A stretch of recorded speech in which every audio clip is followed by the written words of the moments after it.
আমার সামনে উপস্থিত পিতৃসমতুল্য মুরব্বীগণ, সমবয়সী যুবক ভাইয়েরা এবং দূর থেকে যে সকল মা বোনেরা আমার কণ্ঠ শুনছেন, সকলকে জানাই আমার আন্তরিক সালাম, শুভেচ্ছা। আসসালামু আলাইকুম। সর্বপ্রথম সর্বশক্তিমান মহান আল্লাহ পাকের দরবারে শুকরিয়া আদায় করতে চাই, যিনি আজকে এই শীতের রাতে আমাদের পাঙ্গাশিয়া, শিবপুর, চকলারুয়া, বাহাদুরপুর এবং এই অত্র এলাকার বিভিন্ন পার্শ্ববর্তী অঞ্চল থেকে আমাদের সকলকে এই বেহেশতি বাগানে উপস্থিত হওয়া তৌফিক দান করেছেন। সকলে বলি আলহামদুলিল্লাহ। কেউ বা আমরা 5 কিলোমিটার দূর থেকে, কেউ বা আমার মতো 50 কিলোমিটার দূর থেকে কিন্তু আজকে এই বেহেশতি বাগানে উপস্থিত হয়েছে। আমি এশা নামাজের পর সুকাশ ইউনিয়নের একেবারে সীমান্তবর্তী গ্রাম নিশ্চিন্তপুর গ্রামে ছিলাম একটি ইসলামী জালসায়। তারপর কাকিয়ান, তারপরে ইটালি ইউনিয়নের শ্রীকোল, তারপরে চৌগ্রাম,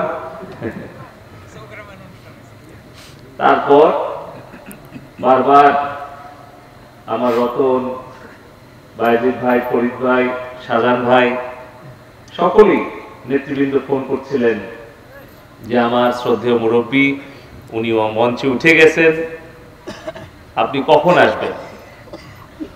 তো আসলে আমি আমার শ্রদ্ধেয় অভিভাবকের কাছে ধন্যবাদ জানাই। উনি এই যে এতক্ষণ দীর্ঘ লম্বা বক্তব্য দিচ্ছিলেন, হয়তো উনিও মনে মনে চাচ্ছিলেন যে আমার ছেলে আসুক, আসা পর্যন্ত আমি বক্তব্যটা চলমান রাখি। আমি তার কাছেও কৃতজ্ঞতা প্রকাশ করি। এই যে আমরা আসতে পারলাম, মহান আল্লাহ পাক যে কবুল করলেন, তার জন্য কি আমরা খুশি না বেজার? খুশি। কারণ দেখেন, এই 15-16 ডিগ্রি তাপমাত্রা, শীত, অনেকেই কিন্তু বাড়িতে লেপ মুড়ি দিয়ে শুয়ে আছে। তারা কি সৌভাগ্যবান না আমরা সৌভাগ্যবান? আমরা এই যে কুরআন এবং হাদিসের আলোকে দুটি কথা শোনার সুযোগ পাচ্ছি, আমাদের নিজের জীবনের চলার পথকে সঠিক পথে পরিচালনা করার নির্দেশনা পাচ্ছি। এর ফলে কি হবে? এর ফলে আমরা ব্যক্তি, পরিবার, সমাজ জীবনে ন্যায় শাসন আমরা প্রতিষ্ঠিত করতে পারব। আমরা কেউ চিরকাল এই পৃথিবীতে বেঁচে থাকবো না। পবিত্র কুরআন শরীফে মহান আল্লাহ পাক ইরশাদ করেছেন, কুল্লু নাফসিন যায়কাতুল মউত, পৃথিবীর সকল আত্মাকে অবশ্যই মৃত্যুর স্বাদ গ্রহণ করতে হবে। এই শিবপুর ঈদগাহ মাঠে আমি নামাজ পড়েছি আপনাদের অনেকেরই সাথে, আপনাদের হয়তো অনেকেরই খেয়াল আছে। আমার ভাই সাবেক চেয়ারম্যান রশিদুল ইসলাম মৃধা আমার সাথে নামাজ আদায় করেছে। খুব বেশি দিন আগের কথা না, আমার ছোট মামা যখন মৃত্যুবরণ করে তখন তার জানাজা পড়ে গেলাম। তার কয়েক মাস পরেই আমার ছোট ভাই, বয়সে ছোট, রশিদুল ইসলাম রেখা, সে কিন্তু আমাদের ছেড়ে হঠাৎ করে চলে গেল। পৃথিবীতে আসা সকলেরই একটা সিরিয়াল আছে, পৃথিবী থেকে যাওয়ার কিন্তু কোন সিরিয়াল নাই।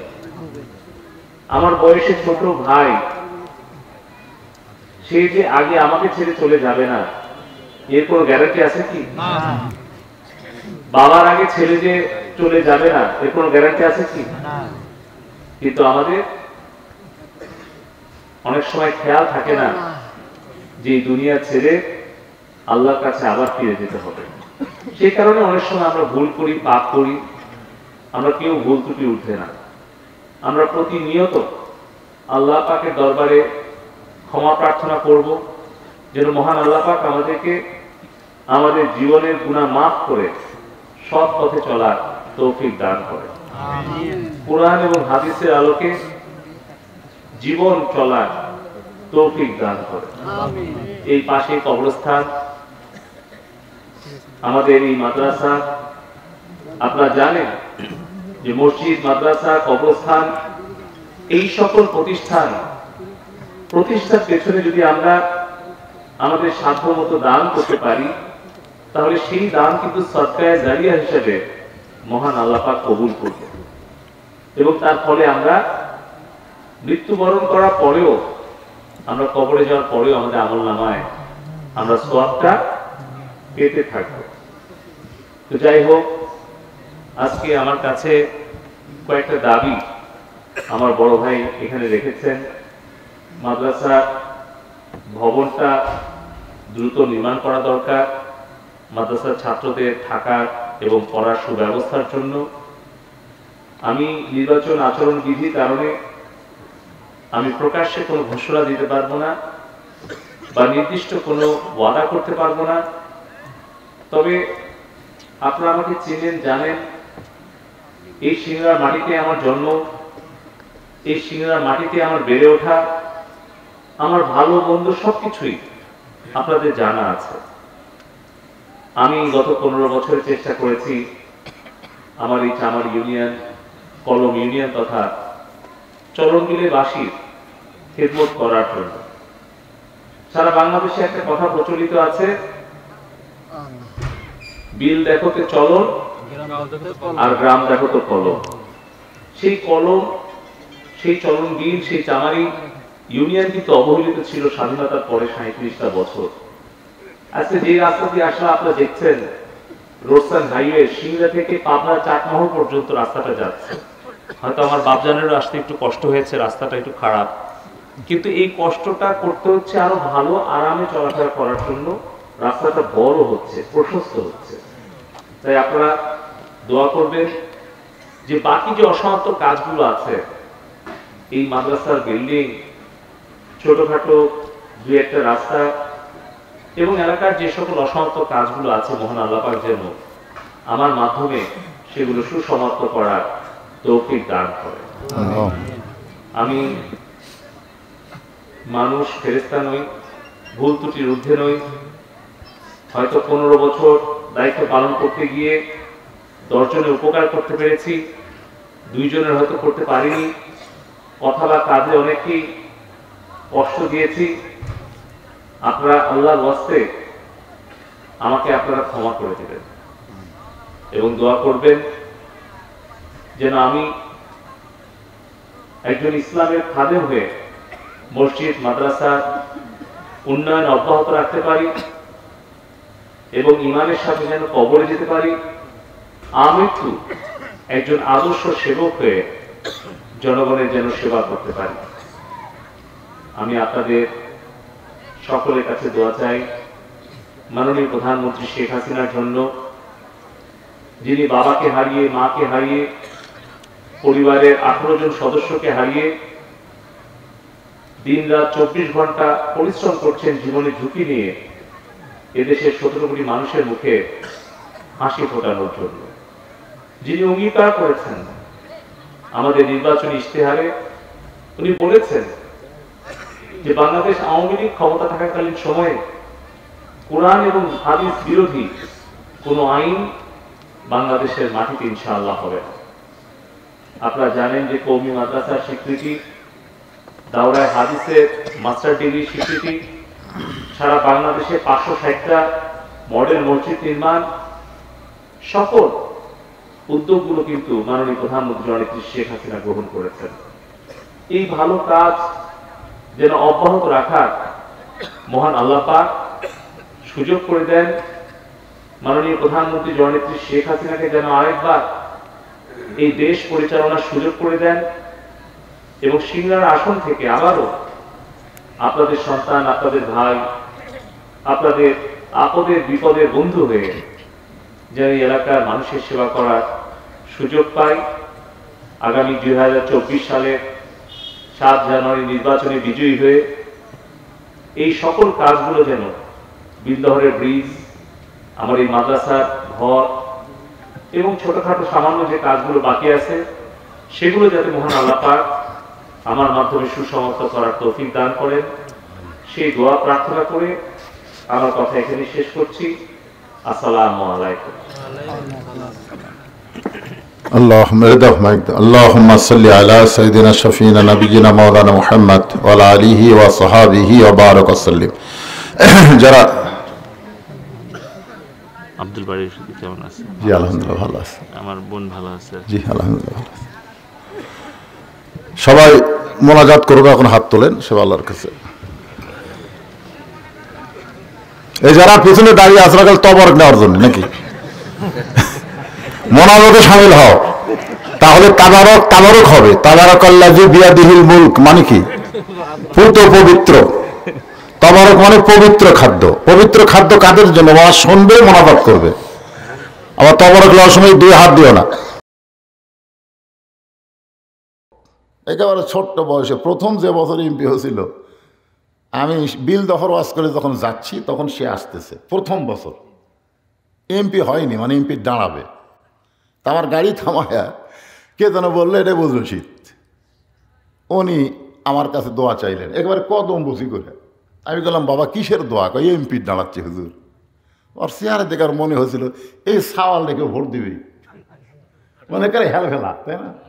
হ্যাঁ, 28 বছর বয়সে, ও 27, যাই হোক 27-28-এর মধ্যে সে প্রথম এমপি হলো। শুধু এমপি থাকলো না, বর্তমান সে মন্ত্রী হলো। ঠিক কিনা বলে?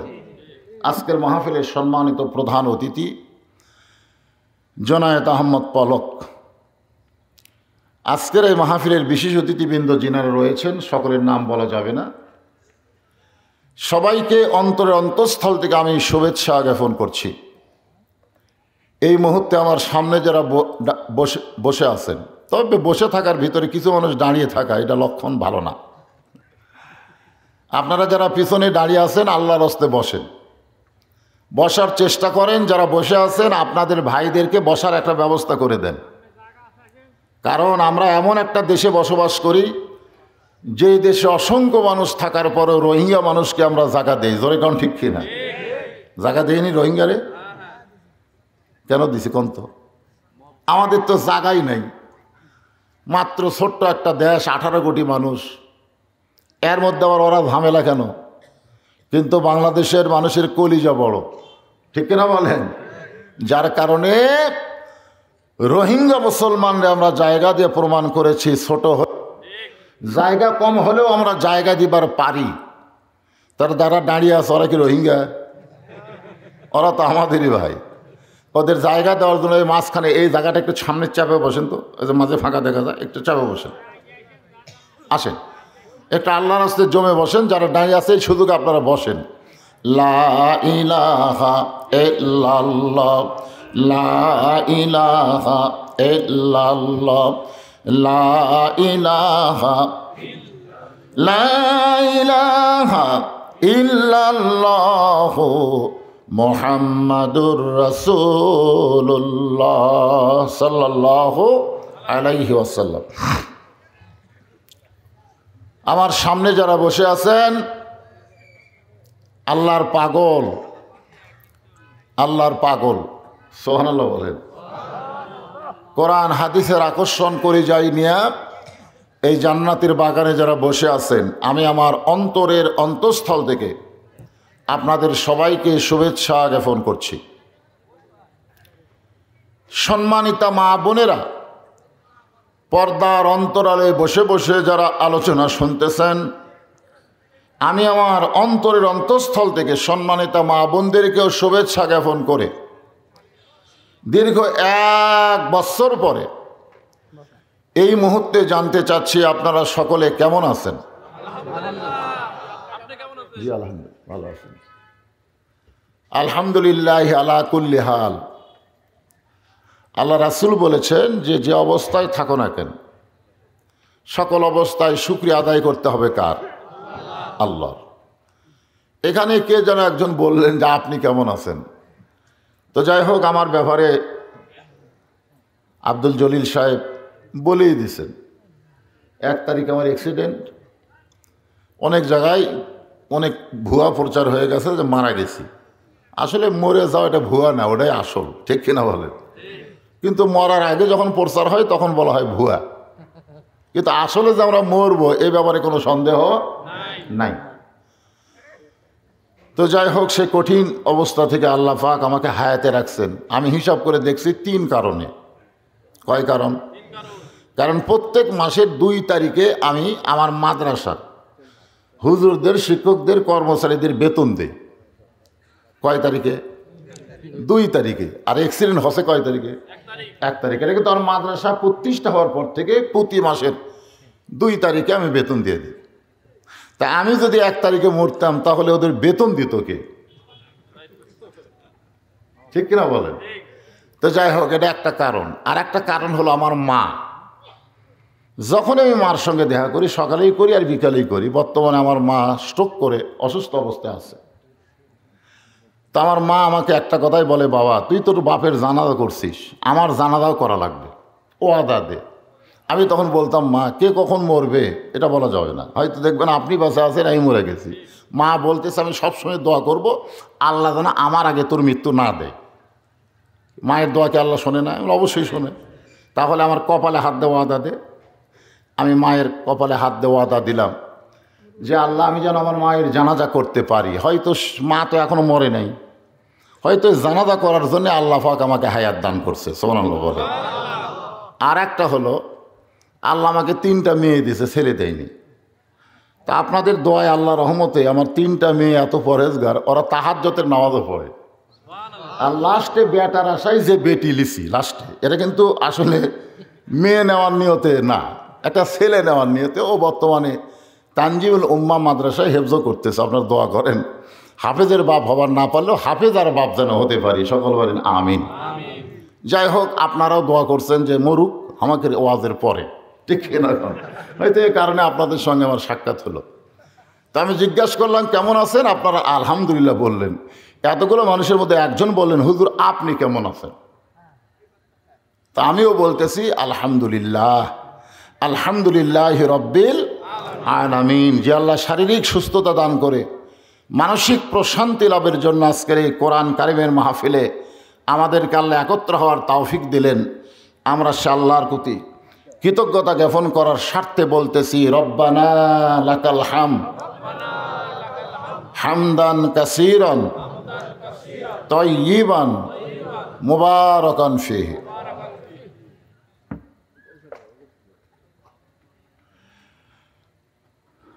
আপনি কি এবারে এমপির দাঁড়াচ্ছেন নাকি? হ্যাঁ, আচ্ছা আচ্ছা। আমি আপনাদের একটা অনুরোধ করব যে কোনো নেতা যখন আসে আপনারা এই কোরআনের উপরে কোনো নেতার গুরুত্ব দেবেন না, বুঝছেন? আমি দেখি এই নেতারা যখন আসে তখন মনে করেন কোরআন শরীফ কি আর বক্তা কি। আমি কিন্তু 38 বছর হলে ওয়াজ করতেছি, এই সিংড়া থানাত না, বাংলাদেশের এমন কোনো ঝোপ ঝাড় জঙ্গল গ্রাম আমারে চিনে না এরকম একটা জায়গাও নেই। সিলেট কোন, চিটাগাং কোন, একবারে কক্সবাজারে যাই আমি আর বউ চলে গেছিলাম বেড়াবার, 3 দিন আসছিলাম, আমার 1 টাকা খরচ করা লাগেনি কক্সবাজার। কথাটা বুঝলেন তো? ব্যাপারটা হলো এখানে বদরুশিদের কোনো গল্প চলবে না, চলবে কার কথা? 2 নেতায় আসুক, আজকে 2 জনে তো ভোটার দল আছে নাকি? এখানে 2টা আসলে একসাথে চান্স দেওয়া হবে, জনের কাছে দোয়া নেবি। এখন ওয়াজ শুরু করতেই যদি এইটারে দিই দরকার আছে। আমি বলেছি যে আমি বক্তব্য দিব না, আপনার মাধ্যমে সালাম জানাই, দোয়া চাই। আমি বলেছি আগেই। ও আগে বলছেন? আচ্ছা ঠিক আছে, আমি বিদায় নিব। আচ্ছা আমার জন্য দোয়া করুন। হ্যাঁ, দোয়া করি ইনশাআল্লাহ। সবাই সালাম দিলাম। আচ্ছা, আমার মাধ্যমে সালাম দিল, সকলে বলেন ওয়ালাইকুম আসসালাম। আগে থেকে খুব আমার সম্পর্কে আত্মীয় হচ্ছে। আচ্ছা, হ্যাঁ আত্মীয় তো। আমি এর আগেও এই মাদ্রাসায় আমি অনুদান দিয়েছি 2 বার। জি জি। আর আমি তো এমপি প্রার্থী হিসেবে অনুদান দিতে না, চেয়ারম্যান তো আছেন আপনি? না, পদত্যাগ করছি তো। ও পদত্যাগ করছেন? কিন্তু এমনি আমি একটা মানুষ হিসেবে এর সাথে আছি আমি। আলহামদুলিল্লাহ। তো যাই হোক, ব্যাপারে আরো বেশি করে থাকবেন ইনশাআল্লাহ।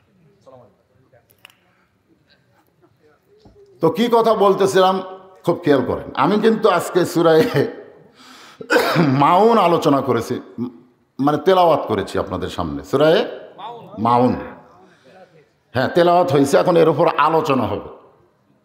এখানে আল্লাহ তাআলা বলতেছেন আরাআইতাল্লাযী ইউকাযযিবু বিদ্দীন, ধর্ম নিয়ে কারা, ধর্মের মধ্যে কারা মিথ্যাবাদী। মিথ্যাবাদী ধর্মের ভিতরে কারা? হুজুরেরা না নেতারা? এটা কিন্তু আজকে পরিষ্কার করা লাগবে, ঠিক কিনা বলে? একটা হলো ধর্ম ব্যবসায়ী, ওরা কিন্তু সিজনাল, মাঝে মাঝে। আর একটা ধর্মীয়, তারা কিন্তু সিজনাল না, মাঝে মাঝে না, তারা হলো সব সময়। জোরে কর কথা ঠিক কিনা? ধর্মের নামে কারা মিথ্যাবাদী? এখানে প্রথম কথা বলেছে ফাযালিকাল্লাযী ইয়াদুল ইয়াতীম ওয়ালা ইয়াহুদ্দু আলা তুআমিল মিসকিন ফাওয়াইলুল লিল মুসাল্লিন। এখানে তিনটা বিষয় আপনাদের সামনে আমি অল্প সময়ের মধ্যে আলোচনা করব, বেশি লম্বা সময় নেব না। এখন প্রথম কথা হলো ইয়াতীম। ইয়াতীম মানে আপনারা বোঝেন, শিশুকালে মইরা গেছে মা, গর্ভে থাকতে মরছে পিতা, নবী চোখে দেখলেন না, কে করিবে লালন পালন, কে দিবে সান্ত্বনা, এই দুনিয়ার বড় এতিম নবী ছিলেন একজনা। আল্লাহ অন্য জায়গায় বলেছে আলাম ইয়াজিদিকা ইয়াতীমান ফাআওয়া।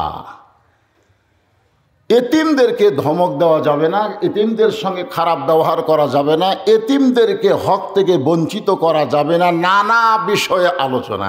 এখন মূলত এতিমকে, যার বাপ নাই, আমাদের ধারণা যার বাপ নাই তিনি এতিম। অথচ আল্লাহ রাসূল বলেছেন মায়ের পেটে থাকতে আমি এতিম হয়েছি, কিন্তু দুনিয়াতে আসার পরে আমি এতিম ছিলাম না। যখনই একজন দাসী আবুল আহাবের কাছে গিয়ে বলছে যে আবদুল্লাহর বউ আমিনার পেট থেকে ফুটফুটে একটা সুন্দর ছেলে জন্ম নিয়েছে, সঙ্গে সঙ্গে আবুল আহাব বললেন এই যে আমার একটা ফুটফুটে ভাতিজা হওয়ার খবর তুই দিলি, এই কারণে তোকে আমি আজাদ করে দিলাম, যা আজ থেকে তুই আর আমার বাদী না, তোকে আমি মুক্ত করে দিলাম। তাহলে চিন্তা করেন নবী আমাকে এতিম ছিল? যে চাচা নবী হওয়ার পরে তাকে মারলো, যার কারণে মানলো না, মারছে, মারার কথা বলছি, তাব্বাত ইয়াদা আবি লাহাবিও ওয়া তাব, সেই চাচা খবর শুনে কি খুশি না বেজার? তাহলে জন্ম নেওয়ার পরে খুশি, কিন্তু নবী হওয়ার পরে বেজার। আবদুল্লাহর বেটা জন্ম নেওয়াতে আবু লাহাব খুশি, কিন্তু আবদুল্লাহর বেটা যখন নবী হয়েছে তখন বেজার। তখন কি? সবচাইতে বড় এতিম হলো এই ব্যক্তি যে কোরআনের মাহফিলে আসে, কোরআনের আলোচনা শোনে, কিন্তু কোরআনকে বাস্তবে গ্রহণ করে না। এর চাইতে বড় এতিম আর কেউ না। জোরে কর কথা ঠিক কিনা? এরাই হলো ধর্মের নামে সবচাইতে বড় মিথ্যাবাদী, যে রাত জায়গা জায়গায় কোরআন শুনবে আবু জেহেলের মতন, কিন্তু কোরআনের আইন মানবে না। এদের মতন এতিম কেউ নাই। এতিম মানে কি? অসহায়। আজকে আপনারা কি ভাবতেছেন? আপনাদের চাইতেও আবু জেহেল ভালো শ্রোতা ছিল, জানেন? আপনারা তো বসার জায়গা পাচ্ছেন, আর বসারই জায়গা হয়নি। সারা রাত দাঁড়িয়ে দাঁড়িয়ে কোরআন তেলাওয়াত শুনেছে, আর সকালবেলায় মিটিংয়ে বলেছে এত সুন্দর কোরআনের বাণী, রাতটা কোন দিক দিয়ে গেল আমি বুঝবারই পারিনি। আবু সুফিয়ান বলে, নেতা, যেই কোরআন শুনতে এত ভালো লাগে সেই কোরআন ধরলে অসুবিধা কি? এই যে শুনতে আইছেন, এটা ধরা লাগবে, ধরা। এটা ধরবার গেলে মাদের সাথে আপনারা দেখবেন দুটা পেশাবখানা দেখলাম, একটা নতুন একটা পুরাতন, ঠিক কিনা বলেন? আছে না নাই? আমি গতবার দেখে গেছি নতুন, এবার দেখলাম নতুন। এরা যদি এক আধ বছরও থাকে কিন্তু এভাবে পেশাবখানা ময়লা হবে না, কিন্তু একদিনই কাম সারছে, ভিতরে ঢোকাই যাচ্ছে না, এত ময়লা। কারণ এদেরকে কোরআন শরীফ ধরানোর জন্য পেশাব করাটাও শেখানো হয়। লা ইয়ামাসসুহু ইল্লাল মুতাহহারুন। ততক্ষণ পর্যন্ত কোরআন শরীফ তুমি ধরতে পারবা না যতক্ষণ পর্যন্ত তুমি পবিত্র না হবা। ওমর ফারুক যখন বোনের কণ্ঠে কোরআন শরীফ শুনেছিলেন, ওমর ফারুক মুসলমান হওয়ার আগে, এক সময় তো খুব মারলেন ওই লোকের কথায়। মারার পরে বললেন, তুই যেটা পড়লি ওটা একটু আমারে দে। বোন বলতেছে, ভাই ওটা দেওয়া যাবে না, কারণ ওটা স্পর্শ করার আগে আপনাকে পবিত্র হওয়া লাগবে। কি হওয়া লাগবে? পবিত্র হওয়া লাগবে। তাহলে পবিত্র হইতে গেলে কি করা লাগবে? পবিত্র হইতে গেলে ওযু করলে হবে না, গোসল করলে হবে না। পবিত্র হইতে গেলে এক নম্বরে তোমাকে ঈমান গ্রহণ করা লাগবে। কি গ্রহণ করা লাগবে? ইমান। ইমানের কলেমা পড়লেই হবে না, ইমানকে গ্রহণ করা লাগবে। আজকে আমাদের বাংলাদেশে কলমা পড়া মুসলমান বহু আছে, নাই? যত বুড়া হিন্দু আছে বাঁচিয়া তারা সবাই কলমা পড়া। আপনি বিশ্বাস না হলে একটা হিন্দুকে আপনি জিজ্ঞাসা করবেন। আমার এলাকার বহু হিন্দু কইছে যুদ্ধের সময় আমরা কলমা পড়ে হুঁশ পাইনি। মুসলমানের কলমার কি জিকির করছে রে? আমরা সবাই কলমা পড়ছি, আর্মি দেখলি খালি লা ইলাহা ইল্লাল্লাহ, লা ইলাহা ইল্লাল্লাহ, লা ইলাহা ইল্লাল্লাহ। তো তখন আর্মিরা কইছে বিলকুল ঠিক হয়, ঠিক হয়। 9 মাস এই কলমার কারণে আমরা বেঁচে আছি। আল্লাহ রাসূল বললেন ইকরার বিল লিসান, জবানে কলমা পড়ো, তাসদিক বিল জানান, কলিজার মধ্যে কলমার জায়গা দাও। কলিজার মধ্যে যখন কলেমাকে সেট করবা তখন তোমার কাছে তোমার জীবনের চাইতে ইমানের গুরুত্ব বেশি হবে। কলিজার মধ্যে যখন ইমান সেট হবে তখন তোমার কাছে তোমার জীবনের চাইতে ইমানের গুরুত্ব বেশি হবে। আপনার সত্যি করে বলেন তো, বাংলাদেশে আমাদের জীবনের দাম বেশি না ইমানের দাম বেশি? সবাই বলতেছে না, একজন বললো তাও খুব আস্তে আস্তে। তাহলে গোরস্থানের ওয়াজ করে কি করবেন? আচ্ছা, যে কয়টা গোরস্থানে মরিছে এরা যদি বেঈমান হয়ে কবরে যায়, এদের জন্য হাফেজি মাদ্রাসা করাও লাভ নাই, ওরকে জন্য সালাম দেওয়াও লাভ নাই, ওদের জন্য দোয়া করাও লাভ নাই, কারণ মরার সময় ওরা বেঈমান হয়ে মারা গেছে। তো কেউ বেঈমান হয়ে মরছে এটা আমরা বলতেছি না। যদি মরে, বর্তমান পরিবেশে যেভাবে আমরা সমাজে চলতেছি, আমাদের ইমান নিয়ে মরা খুবই কঠিন। একটা কথা আপনার স্বীকার দিতে পারলেন না যে জীবনের চাইতে ইমানের দাম বেশি, এ কথাটা আপনার বলতে পারলেন না। আপনি যতই চেষ্টা করেন আপনি আপনার জীবন বাঁচাবার পারবেন না, যত চেষ্টা করেন, যতই ফোর্স রাখেন, যতই আর্মি রাখেন, র্যাব রাখেন, চারদিকে আপনার ঘিরা থাকলেও হয়তো আজরাইল আসলে তখন আর ওই ঘিরা টিরা থাকবে না। থাকবে? মরতে হবেই। তো তাহলে মরতে যখন হবে তাহলে বাঁচার জন্য এত চেষ্টা করার কি দরকার? কিন্তু আমরা একটু চেষ্টা করলে আমাদের ইমানকে আমরা বাঁচাবার পারি। তাসদিক বিল জানান, কলিজার মধ্যে ইমানের জায়গা দেওয়া লাগবে। আমল বিল আরকান, ওই ইমান অনুযায়ী আমল করা লাগবে। আপনারা বলেন তো, ইমানকে সঠিক জায়গায় রাখতে গেলে যে আমলটা আমাদের করতে হবে 1 নম্বরে, সে আমলের নাম কি? আসতে কনতে পারে? কতদিন আপনারা শুনছেন লা সলাতা লা ইমানা, যার নামাজ নাই তার ইমান নাই। লা সলাতা লা দিনা, যার নামাজ নাই তার কোনো ধর্ম নাই। হিন্দুরা তাও মন্দিরে যায়, খ্রিস্টান তাও গির্জায় যায়, ইহুদি তাও প্যাগোডায় যায়, কিন্তু মুসলমানের কতগুলো বাচ্চা আছে আজ পর্যন্ত মসজিদে যায় না। ধরে কোন কথা ঠিক না? এরকম আসে না? নাই? এই জন্য বলা হয়েছে লা সলাতা লা দিনা, যার নামাজ নাই তার ধর্মই নেই। কোন ধর্মের? বাইনাল আবদি ওয়াল কুফরি তরকুস সালাত, বান্দার কাফির মধ্যে হলো নামাজ। এই জন্য ইমানকে সঠিক জায়গায় অর্থাৎ কলিজার মধ্যে রাখতে গেলে 1 নম্বর আমলের নাম হলো নামাজ। যেটা করে 1 নম্বর আমলের নাম কি? আজকে আমাদের বাংলাদেশে শুধুমাত্র নামাজের জন্যে বর্তমান প্রধানমন্ত্রী 564টা মডেল মসজিদ বানিয়ে দিছে। বর্তমান প্রধানমন্ত্রী কয়টা? 564টা মডেল মসজিদ বানিয়ে দিছে এই নামাজের জন্য। মসজিদ বানাচ্ছে কিসের জন্যে? নামাজের জন্যে। এটা গোটা পৃথিবীর ভিতরেও খবরটা দেখা গেছে যে কোনো দেশের প্রধানমন্ত্রী এত মসজিদ বানায়নি যেটা আমাদের বাংলাদেশের প্রধানমন্ত্রী বানাচ্ছে নামাজের জন্যে। এত মসজিদ বানাচ্ছে, এই কথা আমরা বক্তারা অনেকে বলি না, যার কারণে ওরা খুব মন খারাপ করে। হুজুরা এই প্রধানমন্ত্রী এই কথাটাও বলে না। আমি এক ওয়াজে বলছি 500 না 5 লাখ মসজিদ বানায় দিলেও কোনো লাভ হবে না যদি নামাজে না হয়। যেরকম কথা ঠিক না? আপনারা বলেন তো, টিন শেড মসজিদ বিল্ডিং হয়নি, ওটা কিন্তু নামাজের কারণে হচ্ছে। আবার দেখবেন টাইলসওয়ালা মসজিদ ধুলে পড়ে আছে, লোকদের দেখতেছে ধুলে এক জায়গা পরিষ্কার। একেবারে মাঝছেন গোটা মসজিদ ধুলে এক জায়গা পরিষ্কার, ব্যাপার কি? কাহাসান দিয়ে আকামত দিয়ে কেউ আসে না, তো খামাকা মসজিদ ঝাড় দিয়ে কী হবে? গামছার 2 বাড়ি মারে আল্লাহ আকবার করে নামাজ পড়ি। আল্লাহ কোরআন কারীমে ইরশাদ করেন, আল্লাযীনা ইম্মাক্কান্নাহুম ফিল আরদ, মুসলমানের মধ্যে কাউকে যখন প্রধানমন্ত্রী বানানো হবে তার 1 নম্বর দায়িত্ব হলো 564 মডেল মসজিদ নির্মাণ করা, 1 নম্বর দায়িত্ব হলো পদ্মা সেতু নির্মাণ করা, 1 নম্বর দায়িত্ব হলো বাল্য বিয়ে বন্ধ করা, 1 নম্বর দায়িত্ব হলো মাদকমুক্ত যুবক করা। এগুলো সব দায়িত্ব হতে পারে, তবে 1 নম্বর দায়িত্ব না।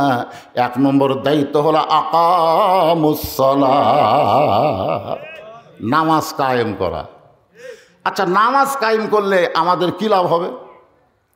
1 নম্বর লাভ হচ্ছে ইন্নাস সালাতা তানহানিল ফাহশাই ওয়াল মুনকার।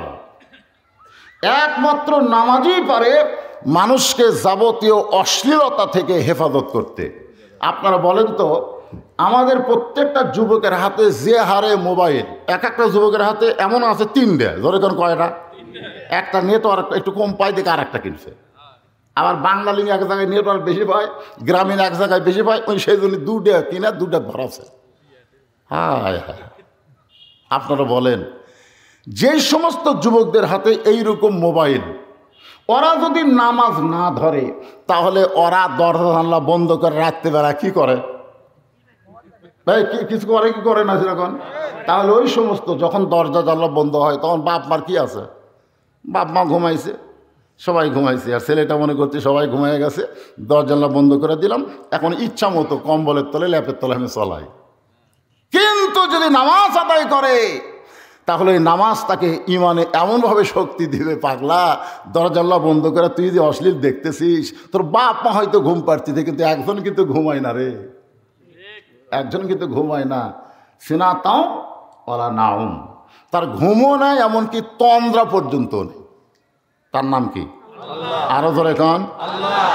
একবার মুসা আলাইহিস সালাম তুর পর্বতে গিয়ে আল্লাহকে বলতেছে, আল্লাহ তোমার ঘুম ধরে না। আল্লাহ বলতেছে, মুসা তোমার কি মনে হয়? মুসা বলতেছে, একলা একলা থাকো তো, গল্প করার মানুষ না থাকলে কি হবে? আল্লাহ কয়, মুসা যা 1 গ্লাস পানি নিয়ে আয়। মুসা আলাইহিস সালাম 1 গ্লাস পানি ভরা নিয়ে এসে তুর পর্বতের কিনারায় দাঁড়ায় আছে। আল্লাহ বলতেছে, তারে ঘুম মুসাক ধর। ঘুম এসে মুসাক ধরছে, গিলাস পড়ে ভাঙ্গা চুরমার। আল্লাহ কয়, মুসা পানির খবর কি? মুসা কয়, আমার ঘুম আছে, তুমি জানো না? পানি চাইছো, তাড়াতাড়ি পানি নিবা, এই দেরি করার কারণে আমার ঘুম ধরছে, হাতের থেকে গিলাস পড়ে ভেঙে গেছে। আল্লাহ কয়, দেখো মুসা, ঘুম থাকার কারণে একটা গিলাসকে তুমি হেফাজত করনি, আমি আল্লাহর যদি ঘুম থাকতো কুল কায়নাত কেমনে হেফাজত হতো? জোরে কোন সুবহানাল্লাহ। আর আল্লাহর চোখ এমন চোখ ভাই, যে কম্বল মাথার উপর দিয়েও যদি ভিতরে কাম সারেন, কেউ না দেখলেও কে দেখতেছে? অনেকে মনে করে দরজা জানলা বন্ধ করে সমানে কালে সিল মারবি, কেউ দেখবি না, জাগাবো তো মার হবি। জোরে কোন কথা ঠিক কিনা? 2 কান্দে 2 ফেরেশতা আছে না নাই? জোরে কোন আছে না নাই? তোমার 2 কান্দে 2 মোহরি, লেখিতেছেন ডায়েরি, দলিল দেখে রায় দিবে, টাকা পয়সার নাই কারবার, কিরামান কাতিবিনা ইয়ালামুনা মা তাফআলুন। তাহলে আমল বিল আরকান, আমলের মাধ্যমে প্রকাশ করা লাগবে। তার মধ্যে 1 নম্বর হলো নামাজ। সূরা মাউনের মধ্যে নামাজ সম্পর্কে বলা হয়েছে, ফাওয়াইলুল লিল মুসাল্লিন, ধর্মের নামে মিথ্যাবাদী কারা? জুমার নামাজের শেষে যায় যারা, আগে বার হয় তারা, এরা হলো ধর্মলিয়া মিথ্যাবাদী। জুমার নামাজের সময় সবার শেষে যাবে আর সবার আগে বাড়াবে, এরা কি আসলেই ধার্মিক? এরা ধর্মের নামে 1 নম্বর মিথ্যাবাদী। আল্লাহ কোরআনে বলেছেন, ইজা নুদিয়া লিস-সালাহ মিন ইয়াউমিল জুমআ ফাসআউ ইলা যিকরিল্লাহ, জুমার নামাজে যখন আযান দেওয়া হয়, আযান দেওয়ার সঙ্গে সঙ্গে মসজিদে যাওয়া লাগবে। এই হুকুম কার? আরো ধরে কন। কোরআন দিয়া কোনো হুকুম যখন আল্লাহ করে, সেটা নফল সুন্নত থাকে না, সেইটা ফরজ হয়ে যায়। জোরে কন ঠিক কিনা? তাহলে আযান দেওয়ার সাথে সাথে মসজিদে যাওয়া হলো ফরজ। সেই ফরজ আদায় না করে সবার শেষে যায়, পুরাতন স্যান্ডেল পাওয়ার দিয়ে নতুন স্যান্ডেলের কাছে রাখে, আর কোনো চিন্তা নাই। কারণ এমন এক স্যান্ডেল পাওয়ার গেছে, চোর আসে লাত্তি বেড়া ফেরত, ইস একটা স্যান্ডেল হলো নাকি, আর কোনো ভয় নেই। কারণ ওই হলো নামাজ চোর, আর একটা হলো স্যান্ডেল চোর। ধরে কারণ কথা কয় চোর? উনি যে সবার শেষে মসজিদে ঢুকলো কি চোর? কথা কয় না, নামাজ চোর। আর তাই নতুন স্যান্ডেল খুঁজিচ্ছে ওই কি চোর? ওই হলো স্যান্ডেল চোর, জুতে চোর। দুই চোরের মধ্যে বড় চোর কোনটা? তাহলে ধর্ম নিয়ে তারাই মিথ্যাবাদী করতেছে। তারা এক নম্বর মিথ্যাবাদী যারা জুমার নামাজের শেষে আসা আগে যায়, 5 ওয়াক্ত নামাজের খবরই নাই। আমার এক ওয়াজ আমি বলেছি, যুবকেরা খুব খুশি, বুঝেনি, ওই সামান্য কাটিং করে দিছে যে শুধু জুমার নামাজ যারা পড়বে সবার আগে আল্লাহ তাদেরকে জান্নাতে ঘোষণা দিবে, শুধু যারা জুমার নামাজ পড়বে। আমি কিন্তু কথাটা এইভাবে বলেছি, যারা শুধু জুমার নামাজ পড়ে, লা তাকনাতু মির রাহমাতিল্লাহ ইন্নাল্লাহা ইয়াগফিরুয যুনুবা জামিয়া ইন্নাহু হুয়াল গাফুরুর রহিম।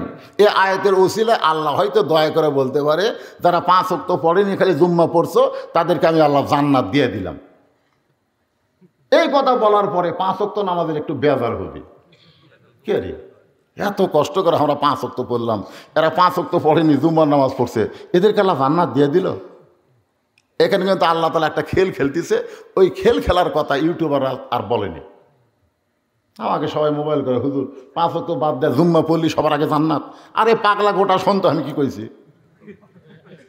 আমার এক ওয়াজে আছে, চোরও যা পুলিশ হতে হয়, চোর চুরি করে পুলিশ চাঁদা খায়, খালি এইটুকুই শুনেছে, পুলিশ আমাকে ধরে লেগেছে।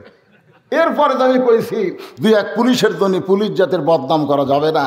অনেক পুলিশ আছে দেশের জন্য নিজের জীবন দেয়, 1 পয়সাও চুরি করে না। জোরে কোন কথা ঠিক কিনা?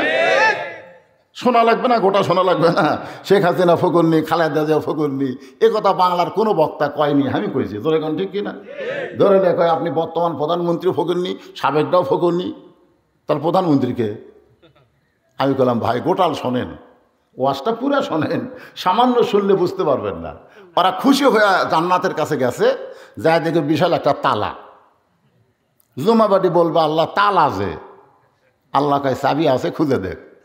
ওরা খুঁজে দেখবে একটা চাবি আছে, চাবি বার করে তালার মধ্যে ঢুকাবে, ঢুকবে ঠিকই কিন্তু চাবি ঘুরবি না, না ঘুরলে তালা খুলবি না। তো তখন বলে আল্লাহ ঢুকলো ঠিকই ঘোরে না। আল্লাহ বলতেছে তালার মধ্যে 5টা দাগ আছে, তো চাবির মধ্যেও 5টা দাগ থাকা লাগবে। ওই দাগে দাগে মিল পড়বি, কুট্টুস করে খুলে দেবি। এখন দেখ তো তোর চাবির মধ্যে দাগ আছে। তখন কয় আল্লাহ আমার চাবির মধ্যে কোনো দাগ নাই, খালি তেলতলা। তো জুম্মা পার্টি বলবো এই দাগগুলো কিসের? বলে 1 নম্বর হলো ফজর, 2 নম্বর জোহর, 3 নম্বর আসর, 4 নম্বর মাগরিব, 5 নম্বর এশা। আমার জীবনে তো এই দাগওয়ালা নামাজ নাই। আল্লাহ বলবে তাহলে জান্নাত দেখে ফেরত আয়, জান্নাত দেখে ফেরত আয়। তাহলে জুম্মা পার্টিকে আল্লাহ জান্নাত দিল না। আল্লাহ তাদের সঙ্গে মশকরা করলো। তোরা যেরকম মশকরা করছিস, সবার শেষ আগে গেছিস, ফাওয়াইলুল মুসাল্লিন, আমিও আল্লাহ মশকরা করলাম, দেখ এখন কি হয়। এখানে 5 ওয়াক্ত নামাজের কথা বলা হয়েছে। নামাজ যখন কেউ আদায় করবে, নামাজ যখন 5 ওয়াক্ত ধরবে, আল্লাহ বলেছেন ইন্নাস সালাতা তানহা আনিল ফাহশাই ওয়াল মুনকার। একমাত্র নামাজই পারে মানুষকে যাবতীয় বেহুদা ফায়সা থেকে বাঁচায়া দিতে। ওর কাছে 5 ওয়াক্ত নামাজ আছে, মোবাইলও আছে, ও কিন্তু খারাপ কিছু দেখবে না। যেগুলো দেখলে সওয়াব হবে, আমাকে একজন মোবাইল করে বলতে, হুজুর মোবাইলে কোরআন শরীফ শুনলে সওয়াব আছে, মোবাইলে ওয়াজ শুনলে সওয়াব হবে। আমি কইলাম মোবাইলে কোনো কিছু শুনলে পাপ হবে? দেখছো হয় হবে। কোনটা শুনলে? কয় গান শুনলে। তো গান শুনলে যদি পাপ হয়, যেটা নেগেটিভ আছে সেটার পজিটিভও আছে। তোর এখন কথা ঠিক না? তা আপনি কেন বোঝেন না? মোবাইলে গান শুনলে যদি পাপ হয়, তাহলে কোরআন শুনলে সওয়াব হবে। নাটক দেখলে পাপ হবে, কিন্তু ওয়াজ দেখলে সব হবে। জোরে কোন কথা ঠিক কিনা? তাহলে একই মোবাইলটা ভালো আছে, খারাপ আছে না নাই? যাদের নামাজ আছে তাদের কাছে মোবাইলে খারাপ নাই, আর যাদের নামাজ নাই তাদের কাছে মোবাইলে খারাপ ভরে গেছে। এখন আপনি বাবা হয়ে চিন্তা করেন, আপনার ছেলে কি নামাজ ধরেছে? যদি না ধরে থাকে, ওই কিন্তু কাম সারতেছে। এই বাবারা খুব খেয়াল করবেন, আল্লাহ রাসূল কিন্তু বলেছেন 7 বছর বয়স থেকে নামাজের তালিম দাও। তালিম বোঝেন? কেমনে নিয়ত বান্ধা লাগবে, কেমনে রুকু করা লাগবে, কেমনে সেজদা করা লাগবে, কেমনে দাঁড়ান লাগবে, কিভাবে দাঁড়ান লাগবে এগুলো শিখাতে শিখাতে 3 বছর যাবে। আর 10 বছর থেকে নামাজ ধরাতে হবে। যদি ধরবার না চাই ঘাড় ধরে ধরাতেই হবে। এমন কথা আছে, মারিয়া পিটাও নামাজ ধরার লাগবে। এই দায়িত্ব প্রত্যেকটা বাবার আছে না নাই? আপনারা যারা এখানে বসে আছেন সবাই তো মরে যাব ভাই। এরকম কে তার সন্তানকে নামাজ ধরাছেন যে আপনি 7 বছর থেকে মসজিদে নিয়ে গেছেন, 10 বছর থেকে যাবার না চালে ম্যারাফিটা নিয়ে গেছেন। আপনি যদি 12 বছর 13 বছর পর্যন্ত এভাবে জোর করে মসজিদে নিয়ে যান, তাহলে 15 বছর থেকে আপনি যাইতে অলসতা করলে আপনার ছেলে হাত ধরে টানবে, আব্বা নামাজের সময় হয়ে গেছে, চলেন যাই। ধরে এখন সুবহানাল্লাহ। তাহলে বাবা যদি নামাজে হয়, ছেলে নামাজে হওয়া লাগবে। ছেলে যদি নামাজে হয়, ছেলের মা নামাজে হতে হবে। গোটা পরিবার মিলে যখন সবাই নামাজ পড়বে, ওই পরিবারের মধ্যে আর কোনো খারাপই থাকবে। তবে শর্ত হলো, হাদিসে আছে বিস্তারিত, হুজুরি কলব ব্যতীত করছিন কালেও নামাজ তোর হবে না। কথা বলতে পারলেন? হাদিসে আছে বিস্তারিত, হুজুরি কলব ব্যতীত করছিন কালেও নামাজ তোর হবে না। তবে কেন গাও জুয়ারি, মানুষকে দেখাও নামাজ পড়ি। তবে কেন গাও জুয়ারি নামাজ পড়ি। ও তোমার সিদ্ধ বীজে, ও তোমার সিদ্ধ বীজে সুফসল ফলে না। আজও কেন বান্দা হইয়া নামাজ ধরলা না। ফাদখুলি ফি ইবাদি ওয়াদখুলি জান্নাতি। নামাজটা ধরা লাগবে কিভাবে? আল্লাহ কোরআনের এক জায়গায় বলেছেন, ইন্না সলাতি ওয়া নুসুখি ওয়া মাহইয়ায়া ওয়া মামাতি লিল্লাহি রাব্বিল আলামিন। যতই মাদ্রাসা করেন গোরস্থানের পাশে, ও যদি বেনামাজি হয়ে মারা যায়, ওর কাছে কোরআনের শব্দ যাবে না, কোরআনের কোনো দোয়াও ওর নামে কবুল হবে না। কারণ বেনামাজ হয়ে মরা মানে ওই বেঈমান হয়ে মারা গেছে। ধরে কোন কথা ঠিক কিনা? মুসলমানের গোরস্থানে থুলি হবে। আজকে আমাদের বাংলাদেশে নামাজের শাসন, কোরআনের শাসন নাই বলে সব মুসল্লি এক গোরস্থানে। ইমাম মালিকের ফতোয়া পড়েন, আপনি যদি জানেন সে চিহ্নিত বেনামাজি, সে নামাজ পড়েনি, অনেক দাওয়াত টাওয়াত দেওয়ার পরেও নামাজ পড়েনি, ও মরে গেলে কোনো নামাজি ব্যক্তি ওর জানাজাত যেতে পারবেন না। কোনো নামাজি ব্যক্তি ওই বেনামাজির জানাজাত যাওয়ার পারবেন না। যদি আপনি যান সমাজকে মেনটেন করতে গিয়া, তাহলে আপনাকে অজু ছাড়া যাওয়া লাগবে। ধরে কোন কি ছাড়া? এ কথা কন না কেন? যদি অজু অবস্থায় যান, তাহলে আপনার নামে আল্লাহ 1 হুকবা পরিমাণ পাপ দিবে। তুই একজন নামাজি হইয়া এই শালা শয়তানের জানাজাত গেলি কেন? আল্লাহর একটা রাগ আছে না নাই? ধরে কোন আছে না নাই? মান তারাকা সালাতু মুতাম্মিদান ফাকাদ কাফারা। ইচ্ছা করে একক্ত নামাজ যারা বাদ দিল, আল্লাহর সঙ্গে তারা কুফরি করলো। চিন্তা করে দেখেন, তাহলে কি করবে? না, ইমাম মালিক রহমতুল্লাহ বলেছেন, সে মারা গেলে একটা রাস্তা যদি কুকুর মরে, আপনার কি করেন? হ্যাঁ, টাইনে হিঁচড়া ফেলে দেওয়া না? তো ওই বেনামাজি যেন দুর্গন্ধ না হয়, এই জন্য তাকে মাটি পুঁতে রাখা, মাটি খুঁড়ে পুঁতে থোয়া লাগবে, কবর দেওয়ার দরকার নেই। তাহলে আপনারা যদি একটা বেনামাজিকে এভাবে কবর দেওয়ার পারেন, আর পুঁতে থোবার পারেন, আমার মতন বক্তার আর নামাজের ওয়াজ করা লাগবে না। কি কোন আর নামাজের ওয়াজ করা লাগবে? এই বেনামাজি যে হারে পুতপার শিখলো রে, এখন তো আর বেনামাজি থাকা যাবে না। শোনেন, গোরস্থানের মাহফিল, এখানে কয়েক গ্রামের গোরস্থান, গোরস্থানের মাহফিল। আল্লাহ কোরআনে বলেছেন যে আয়াতটা বারবার পড়তে মুখে আসতেছিল না। আয়াতটা হলো, ইয়া আইয়ুহাল্লাযীনা আমানু তাকুল্লাহা হাক্কা তুকাতিহি ওয়া লা তামুতুন্না ইল্লা ওয়া আনতুম মুসলিমুন। যারা আমাকে বিশ্বাস স্থাপন করেছ, আল্লাহর ভয় যদি কলিজার মধ্যে রাখতে চাও, আল্লাহকে যদি ভয় করো, আত্তাকুল্লাহ, সে ভয়টা শুধু মুখে মুখে ভয় করলে হবে না, হাক্কা তুকাতিহি, যথাযথ ভয় করা লাগবে। আর যথাযথ ভয় করলে তুই মুসলমান হয়ে মরতে পারবে। যথাযথ ভয় যদি না করো, তাহলে মুসলমান হয়ে মরতে পারবে না। আল্লাহ বলেছেন, লা তামুতুন্না, মরিস না, ইল্লা ওয়া আনতুম মুসলিমুন, যতক্ষণ মুসলমান না হবে। এখন আপনারা বলেন, মুসলমান হয়ে যদি আমরা মরতে চাই, তাহলে আমাদের নামাজের দরকার আছে না নাই? আমাদের নামাজের দরকার আছে। পুরুষ মানুষ যারা আমার সামনে বসে আছেন, যেনা দাঁড়িয়ে আছেন, তাদের 1 নম্বর আমল হলো নামাজ। কিন্তু পর্দায় যারা আছে আমার মা বোনেরা, তাদের 1 নম্বর আমল হলো পর্দা। 1 নম্বর আমল হলো পর্দা। মেয়েদেরকে পর্দার ভিতরে থাকতে হবে। পর্দার ভিতরে থাকার কথা কোরআনে কে বলেছেন? আল্লাহ। অকরনা ফি বুয়ুতিকুন্না ওয়ালা তাবাররাজনা তাবাররুজাল জাহিলিয়াতিল উলা। রে মেয়েরা পর্দার ভিতরে থাকো, বাড়ির মধ্যে থাকো। যদি বাড়ি থেকে বের হতে চাও তাহলে পর্দা নিয়ে তোমাদের বের হওয়া লাগবে। এখানে কিন্তু বোরকার কথা নাই, এখানে পর্দার কথা আছে। সূরা নূরের মধ্যে আল্লাহ চাদরের কথা বলে দিয়েছেন, আর আমরা এখন বোরকা পরি। আমি দেখছি আগেকার বোরকা, বর্তমান বোরকা, এখনকার কোনো বোরকা এক কাপড়ে হয় না, কয়েক কাপড় দিয়া বোরকা বানায়। আর সেই বোরকা পরে যখন মেয়ে মানুষ রাস্তা দিয়ে যায়, যে তাকাবারও চায় না সে একবার তাকায়। আর আগে যখন বোরকা পরতো, আমি দেখছি আমার দাদি নানিরা বোরকা পরে গেলে চিকন মানুষ মোটা দেখা যেত, মানে বোরকার ভিতরই সব। ওই কাপড়ের ব্যাগও বোরকার মধ্যে, পানির একটা বাটি থাকে সেটাও বোরকার মধ্যে, বগলের তলে বগলে ব্যাগ নিয়ে একবারে এরকম মোটা। সবাই মনে করতো এটা সরের গাছে পেতনি রে, এটা মানুষ লয়। কেউ যদি তাকাতো ভয়ে মাটির দিকে নজর যাইতো। আর এখনকার বোরখাগুলো পড়ছে, কোন জায়গা কি আছে সব বাইরে থেকে বোঝা যাচ্ছে। জোরে কোন কথা ঠিক করে। আর মায়েদের জন্য বলতেছে, আমাদের হলো নামাজ, আর আপনাদের 1 নম্বর হলো পর্দা। পর্দা যদি না থাকে একটা ইবাদত মেয়েদের কবুল হবে। নারীদের জন্য 1 নম্বর হলো পর্দা। আমার মায়েরা যেখানে আছেন পর্দাকে আপনারা গুরুত্ব দেবেন। এবার আসেন, ফাযালিকাল্লাযী ইয়াদুল ইয়াতীম ওয়ালা ইয়াহুদ্দু আলা তুআমিল মিসকিন। বর্তমান বাংলাদেশের প্রেক্ষাপটে এই তুআমিল মিসকিনটা খুব খেয়াল করা লাগবে। মিসকিনদেরকে অন্ন খাবার, জোরে কোন ঠিক কিনা? জিনিসপত্রের যে হারে দাম বাড়তিছে, সাধারণ মানুষের খবর কি? এখানে আল্লাহ রাসূল একটা হাদিস বলেছেন, ইন্নাল জান্নাতা তুস্তাকু ইলা খামসাতি নাফারিন। নিশ্চয় 5টা দলের জন্য আল্লাহর জান্নাত চেয়ে আছে। তার মধ্যে একটা দল হলো অমুতাইমুল জাইয়ান, যারা ক্ষুধার থেকে অন্ন দান করে।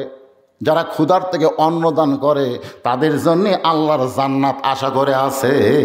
জোরে কোন সুবহানাল্লাহ।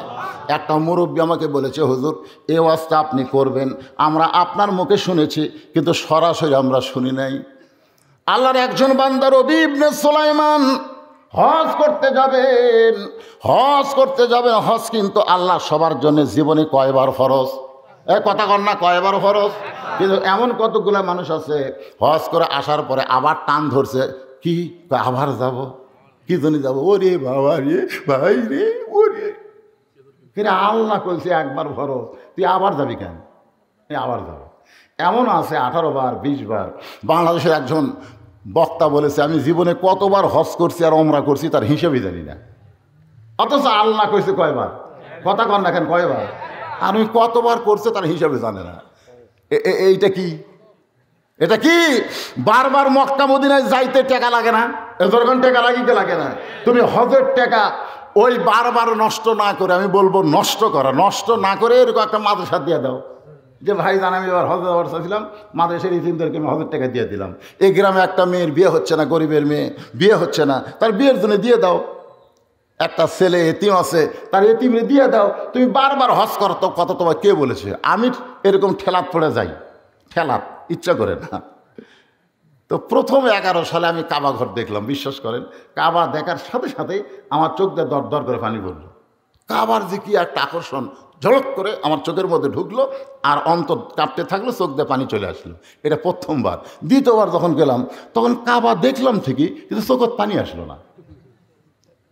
তা আমি কাবার হেরেমে নামাজ পড়ে এসে দেখি মোয়াল্লেমেরা হলের যেটা আমরা থাকি হোটেলের মধ্যে গল্প করতেছে। আমি বললাম, কে রে ভাই, কাবার আঙ্গিনায় 1 রাকাত নামাজ পড়লে 1 লক্ষ রাকাত নামাজের সওয়াব, তা আপনারা নামাজ পড়বার না যায় গল্প করতেছেন। তাই হুজুর প্রথম আইসেন তো, আমাদের মতন বারবার আসেন, ওই কাবা তার কেউ যাবি না। এই জন্য আল্লাহ করেছে একবারে যে মহব্বত হবে, বারবার সেই মহব্বত আর থাকবে।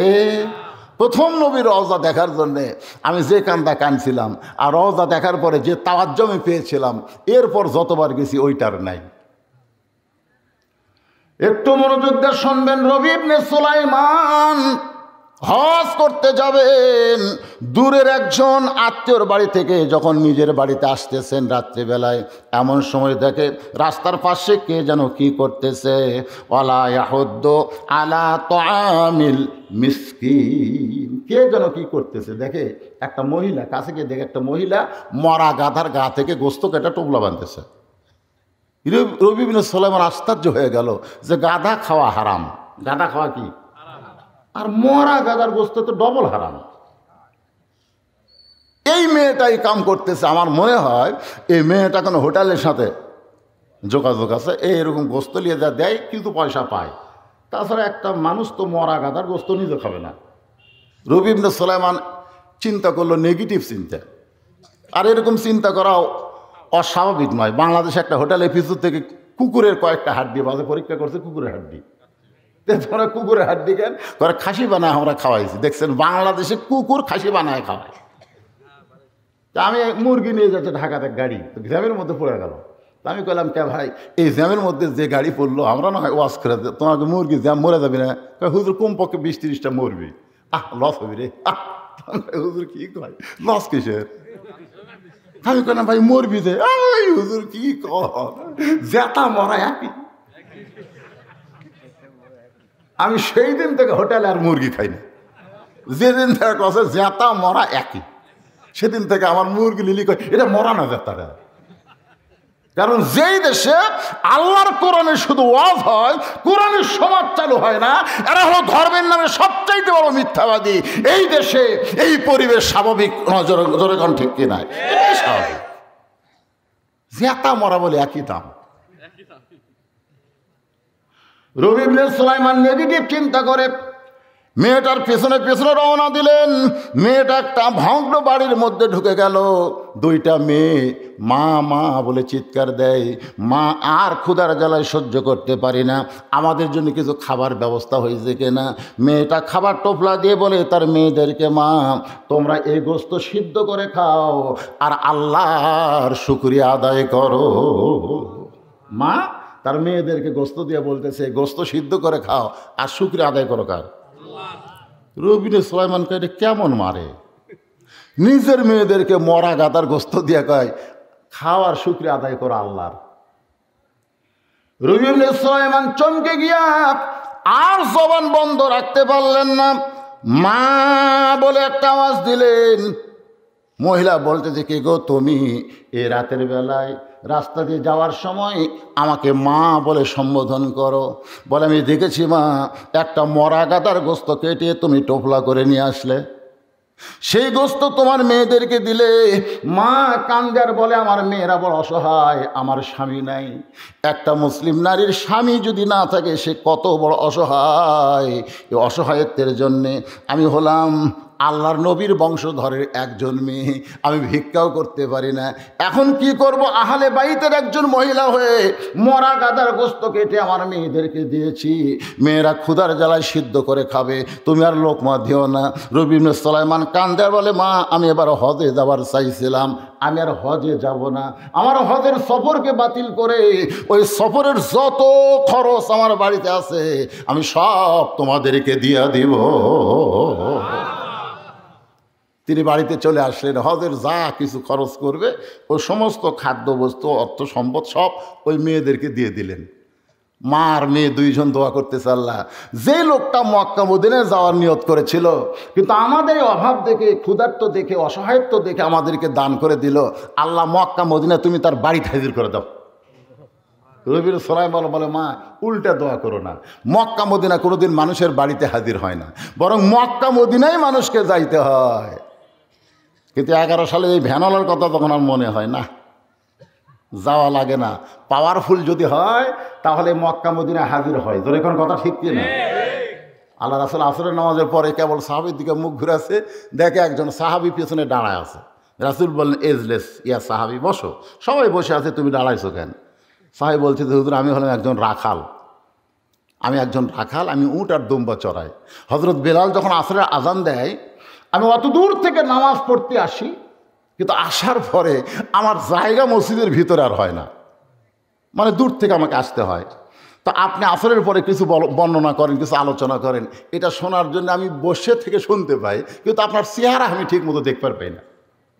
এই জন্য দাঁড়িয়ে দাঁড়িয়ে আপনার কথা শুনি এবং আপনার পবিত্র চেহারা দেখে আমার কলিজা একটু শান্তি পায়। জোরে করে সুবহানাল্লাহ। আল্লাহ রাসূল বললেন, সাহাবীরা তোমরা রাস্তা করে দাও, তোমরা রাস্তা করে দাও।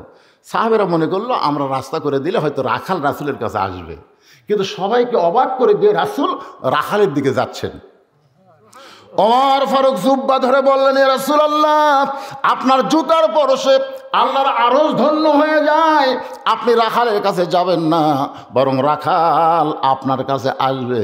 রাসূল বলেন, ওমর তুমি রাখালের কলিজার মহব্বতের পাওয়ার দেখো নাই, ওই কলিজাতের মহব্বতের পাওয়ার আমি রাসূলকে তার কাছে নিয়ে আসা। এটা হচ্ছে একটা মহব্বত।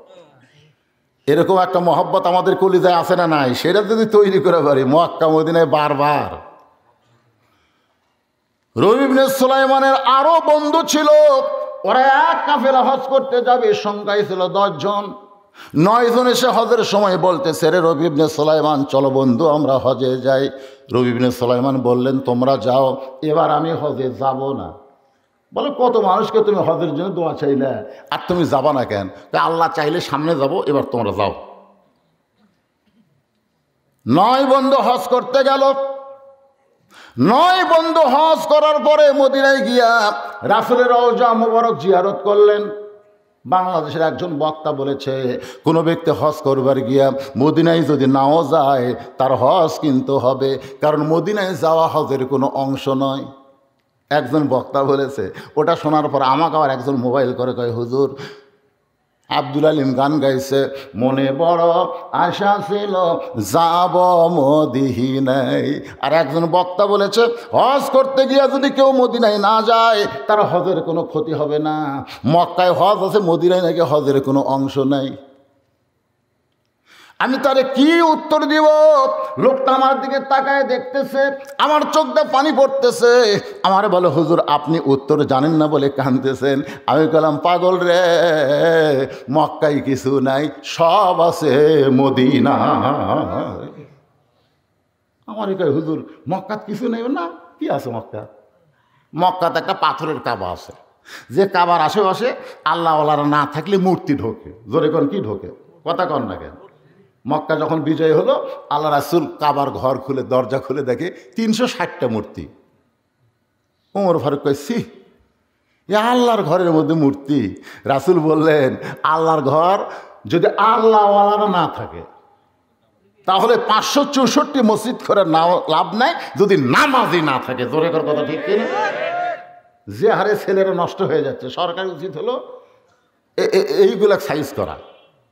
আজান দেওয়ার সময় কারা কারা মসজিদে গেল না, কারা কারা রাস্তায় আড্ডাগুলি মারতেছে, পুলিশও খালি বলা, এ আলিম ধরার কাম আর করিস না, এই জালিমগুলো সাইজ করার কাম কর। জোরে কর কথা ঠিক কিনা? এখন খালি এর কামে হচ্ছে আলিম ধর, আলিম ধর। এ আলিম না ধরো, জালিমগুলোর পাশা 10টা করে বাড়ি মার। আজান দেওয়ার পরে যারা মসজিদে যায় না, এরা হলো পাক্কা শয়তান, পাক্কা জালিম। একে পাশার উপর কয় বাড়ি? এটা যদি বর্তমান সরকার খালি আইন করে দেয়, মডেল মসজিদ খালি মডেল থাকবে না, আদর্শ হয়ে যাবে। তোর এখন কথা ঠিক না? সবগুলো বেড়া ঘুরতে যাবে। কি সবচাইতে বড় জালেম হলো আজান দেওয়ার পরে মুসলমান দাবি করে যে নামাজ পড়ে না। এর চাইতে বড় জালেম আর কেউ নাই। ও যদি বলে আমি মুসলমান, তাহলে বুঝতে হবে ওই ধর্মের নামে সবচাইতে বড় মিথ্যাবাদী। জোরে কোন কথা ঠিক কিনা? মুসলমান। মক্কা থেকে মদিনায় গেল 9 জন বন্ধু, রাসূলের রওজা মোবারক জিয়ারত করলেন। আল্লাহ কোরআনে বলেছেন, কুল হে রাসূল আপনি বলেন, ইন কুনতুম তুহিব্বুনাল্লাহ ফাত্তাবিউনি ইউহিব্বুকুমুল্লাহ। ধরে কোন সুবহানাল্লাহ।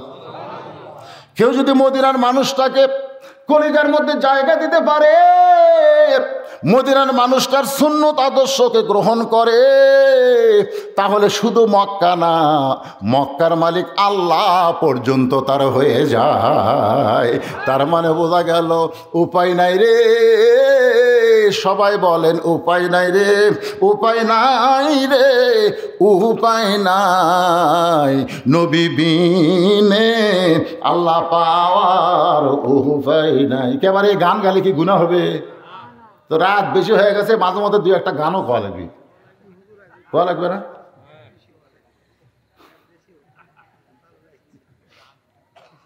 একটু মহব্বত করে সবাই বলেন উপায় নাই রে, উপায় নাই রে, উপায় নাই, নবী বিনে আল্লাহ পাওয়ার উপায় নাই।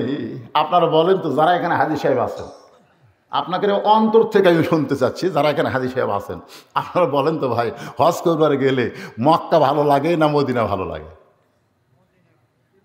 যারা অনেকে বলতেছেন আর কিন্তু বোকামি করতেছে, কারণ আমি নিজে তো দেখছি মদিনার বাতাস, মদিনার আবহাওয়া, মদিনার ব্যবহার আর মক্কার আবহাওয়া, মক্কার ব্যবহার আকাশ পাতাল তফাৎ। যারা হজ করবার গেছেন তারা জানেন মদিনায় এমন একটা জান্নাত আছে, যে জান্নাতের নাম হলো জান্নাতুল বাকি। ফজরের পর আসরের পরে কেউ যদি একবার ঢুকতে পারে, মনে হবে তার মতন ভাগ্যবান মানুষ আর কেউ নাই। 10,000 সাহাবীর গোরস্থানে আল্লাহ তারে রহমতের সুদা পান করায়।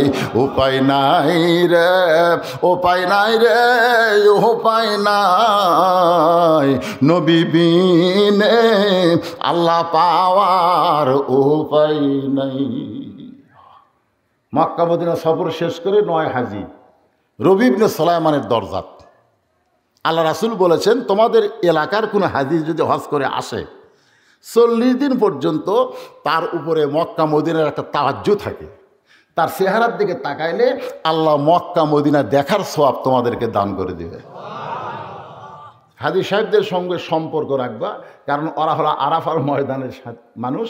আরাফার ময়দানে কেউ গিয়ে যদি মনে করে যে আমার দোয়া কবুল হয়নি, আমার পাপ আছে, এটা মনে করাই হলো সবচাইতে বড় পাপ। তার মানে বেগুনে মাসুম হয়ে ও আবার বাংলাদেশে ফেরত আইছে। ধরে কোন কথা ঠিক কিনা? পাপি হয়ে গেছিল মক্কায়, নিষ্পাপ হয়ে ফিরে আইছে বাংলাদেশে। আসার পরে আপনি তার সাথে সাক্ষাৎ করলেন, তার চেহারার দিকে তাকালেন, তার মুখের দিকে তাকালেন, তার কাছে একটু বসলেন, মক্কা মদিনা দেখার সওয়াব আল্লাহ আপনাকে দান করে দিবে। রবি ইবনে সুলাইমানের মনের মধ্যে নিয়ত যে আমি এবার যাবার পারলাম না, আমার 9 বন্ধু হজ করে আসলে আমি তাদের সঙ্গে দেখা করব। কিন্তু আল্লাহর কি কাম 9টারে হাজির করে দিয়েছে রবি ইবনে সুলাইমানের দরজা। এই 9 জনের মধ্যে একজনের মাথা তারপর একটা টোপলা। এই টোপলাওয়ালারা খুব, এই টোপলাওয়ালা খুব রাগ। এই রবি ইবনে সুলাইমান, সুলাইমানের বেটা রবি, দরজা খোল। রবি ইবনে সুলাইমান দরজা খুলে দেখে 9 হাজি। আলহামদুলিল্লাহ, আরে 9টাকে একসাথে। এই মিথ্যাবাদী, হজে যাওয়ার আগে তোর কাছে আইছিলাম না, তুই না কইলি এবার হজে যাব না, আমাদেরকে তুই মিথ্যা বলে আমাদের সঙ্গে গেলি না, আর আমাদের আগেই মক্কায় গিয়ে দেখি তুই আল্লাহর ঘর তাওয়াফ করতেছিস। টোপলাওয়ালা বলে, তাওয়াফ করার সময় তুই কইলি ভাই এই টোপলাটা একটু ধর, এই টোপলা নিয়ে আমার তাওয়াফ করতে একটু কষ্ট হয়, তোর টোপলা আমি নিয়ে বসে আছি আর তুই তাওয়াফ করতে করতে কোথায় হারায় গেলি? আমরা 9টা বন্ধু তোকে বারবার দেখলাম সাফা মরওয়া সাই করার সময় আমাদের সামনেই দৌড়াদৌড়ি করিস, আবার মদিনায় গিয়া রাসূলের রওজার পাশে দেখি তুই পাগলের মতন ইয়া রাসূলুল্লাহ সালাম দিয়া কাঁদতেছিস, আসসালামু আলাইকা ইয়া রাসূলুল্লাহ। এই জিনিসটা খুব খেয়াল করবেন, আমাদের বাংলাদেশে নবীর ব্যাপারে সালামের অত্যন্ত মানহানি করে। মানহানি বোঝেন? আল্লাহ রাসূল কি বলেছেন? আসসালামু কবলাল কালাম, কোনো কথাবার্তা বলার আগে দেওয়া লাগবে সালাম। আমি দেখছি আপনাকে সিংড়ার মধ্যেও আছে, আমাদের এলাকা তো আছে। এটা খুবই চর্চা ছিল, কিন্তু আমাদের মতো কিছু বক্তা এই জিনিসটা বুঝে দিছে, ডাইরেক্ট অ্যাকশন দিলে হবে না। আমার এলাকার একই অংশ মসজিদের মধ্যে ঢুকে নামাজের পরে মোনাজাত যে নামাজের অংশ নয়, এটা কোন এক হুজুরের কাছে শুনিছে। শোনার পরে ওই জোহরের ফরজ নামাজ শেষ করে কিছুক্ষণ পর খাড়া হয়ে জোহরের সুন্নতের নিয়ত করছে। তো সব মুসল্লি বসে আছে, কে রে মোনাজাত বাদ দেয় হুজুর নামাজ শুরু করলো। তো ওরই মধ্যে একজন বুড়া আছে, বুঝছেন, ওই আবার লাঠি লিয়ে আসে, ধর এখন কি লিয়ে আসে, যেই 2 রাকাত শুনল হুজুর মোনাজাত, তো হুজুর বলতেছে মোনাজাত নামাজের অংশ লয়, না করলে কোনো ক্ষতি নেই। তখন বুড়া চিন্তা করে আমার বাপ মোনাজাত করলো, আমার এই 70-75 বছর পর্যন্ত আমি মোনাজাত করে আসতেছি, তাহলে এটা যদি নামাজের অংশ না হয় তাহলে এটা কি, এটা কি? এই মনে করে লাঠি দিয়া ইমামের পাছাত মারছে বাড়ি। ইমাম বাড়ি খায় যায়, আমার কাছে হুজুর আমি তো বাড়ি খেলাম। কারণ কি? মোনাজাত বাদ। এরে পাগলা, মোনাজাত কেন আমাদের অংশ নয় এটা আগে বুঝান লাগবে। বুঝানোর পরে তারপরে তুমি মোনাজাত করতে করতে না করলে মানুষ মনে করবে না। ধরে কোন ঠিক কিনা? তুমি আগে বুঝাও। কিন্তু না বুঝায় হঠাৎ মোনাজাত বন্ধ করে দিলে মুসল্লি খেপবে। এই জন্য আমি আপনাদের বুঝাইতেছি, কেউ যদি বলে হুজুর আসসালামু আলাইকুম, আপনারা বলেন তো সালাম হবে, কারণ আগে হুজুর কছেন পরে সালাম দিয়েছেন।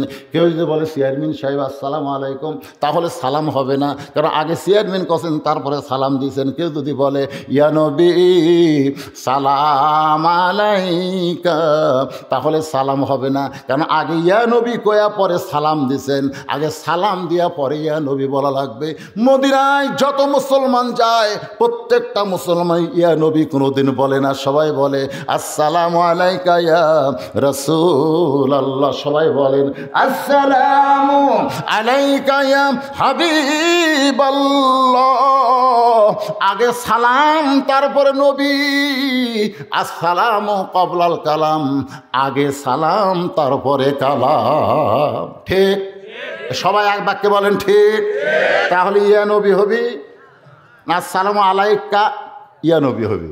আসসালামু আলাইকা ইয়া নবী, আসসালামু আলাইকা ইয়া রাসূলুল্লাহ। আগে আসসালামু আলাইকা বলা লাগবে। এখন আসেন, আল্লাহ নবীর রওজা জিয়ারত করার সময় দেখলাম তুই পাগলের মতো কাঁদতেছিস। আমরা তোর সঙ্গে নবীর রওজা জিয়ারত করলাম, কিন্তু কোথায় যেন তুই হারায় গেলি, তোরে আর মদিনায় খুঁজে পাইলাম না। এ মিথ্যাবাদী, তোর টোপলায় তুই নেই, তোর সঙ্গে আর আমাদের কোনো বন্ধুত্ব চলবে না। 9টা হাজি এই কথা বলে যখন রবি ইবনে সুলাইমানকে টোপলা দিয়ে চলে যায়, এমন সময় রবি ইবনে সুলাইমান পাগলের মতন কাঁদতে শুরু করে, মাবুদ আমি তো হজই যাই নাই, তাহলে আমার 9টা বন্ধু কেন বলতেছে আমি আল্লাহর ঘর তাওয়াফ করলাম? আমার 9টা বন্ধু কেমনে বলতেছে আমি রাসূলের রওজা জিয়ারত করেছি? আমাকে সবাই মিথ্যাবাদী মুনাফিক বলে চলে গেল। নিজের কাছে এত নিজকে ছোট মনে হলো। কাঁদতে কাঁদতে রবি ইবনে সুলাইমান ওই টোপলার কাছেই বেহুশ হয়ে পড়ে গেলেন। ওই বেহুশ অবস্থায় দেখতে পায় নবী আর মদিনায় নাই। আল্লাহ নবী রবি ইবনে সুলাইমানের শিওরের পাশে সে মাথায় হাত বুলায় বলে, এ রবি ইবনে সুলাইমান, তোমার বন্ধুরা মিথ্যা বলে নাই, তোমার বন্ধুরা যা বলেছে সত্য বলেছে। ওই অনাথ এতিম অসহায়কে তুমি তোমার হজের সমুদয় অর্থ দান করার কারণে আল্লাহ এত খুশি হয়েছে, তোমার মতো একজন ফেরেশতাকে মানুষ তোমার মতো বানায়া আল্লাহ তোমার নামে হজ করায়া নিছে। রবি ইবনে সুলাইমান ওই ফেরেশতাকে তোমার মতন রবি ইবনে সুলাইমান বানায়া আল্লাহ আমার রওজা জিয়ারত করায়া নিছে। রবি ইবনে সুলাইমান রে, তোমার বন্ধুরা ওই ফেরেশতাকে বারবার তোমার মতন দেখে তোমাকে এসে বলেছে, তোমার বন্ধুরা মিথ্যা বলে নাই। রবি ইবনে সুলাইমান বলে, ইয়া রাসূলুল্লাহ, তাহলে ওই ফেরেশতা আমার জন্য আল্লাহ কেন পাঠাইলো? আল্লাহর নবী বলেন, তুমি এই যে অনাথ এতিম অসহায়কে সমুদয় অর্থ দান করার কারণে আল্লাহ এত খুশি, আল্লাহ তাআলা তোমার ওসিলায় এবার সবার হজ কবুল করেছে। রবি ইবনে সুলাইমান বলে, হুজুর আপনি যা বলবেন সব সত্যি, কারণ রাসূল বলেছেন মান রাআনি হাক্কান ওয়াজাবাত লাহু শাফাআতি ইয়াউমাল কিয়ামা। কেউ যদি আমাকে দেখে, এখন স্বপ্নে দেখুক আর বাস্তবে দেখুক, সে সত্য দেখেছে। জোরে করেন সুবহানাল্লাহ। আর যে একবার আমাকে দেখবার মতো সৌভাগ্য হলো, আমি নবীর উপরে তার উপর শাফাত করা ওয়াজিব হয়ে গেল। ইচ্ছা আমাদের আছে নাই? তো নবী দেখবার গেলে কি করা লাগবে? পরে আসতেছে সেই আলোচনায়। যেটা বলতেছে একটু খেয়াল করেন। রবি ইবনে সুলাইমান বললেন, ইয়া রাসূলুল্লাহ, ওগো আল্লাহর নবী, এই যে এক বন্ধু রাগ করে টোপলা দিয়ে গেল, এই টোপলাটা কিসের টোপলা? সঙ্গে সঙ্গে আল্লাহর নবী কোরআন থেকে একটা আয়াত তেলাওয়াত করলেন, ওয়ামা তুনফিকু মিন শাইইন ফি সাবিলিল্লাহি ইউওয়াফা ইলাইকুম ওয়া আনতুম লা তুযলামুন। এই আয়াতটা পড়ি আল্লাহ রাসূল বিদায় হয়ে গেলেন। মানে টোপলার ভিতরে কি আছে এই আয়াতের ভিতর দিয়ে আল্লাহ রাসূল রবি ইবনে সুলাইমানকে বলে দিয়েছে, জোরে কোন সুবহানাল্লাহ। এখন ফাতেমা এসে কাঁদতেছে স্বামীর কাছে। স্বামী বলে, কি কি হয়েছে তোমার? বলে, হাসান হুসাইন ক্ষুধার জ্বালায় কাঁদতে কাঁদতে ঘুমিয়ে গেছে, এখন ঘুম থেকে উঠেই খাওয়ার জন্যে বায়না ধরবে। এখন ঘর গোটা খুঁজে দেখেন, খাওয়ার কিছু নেই।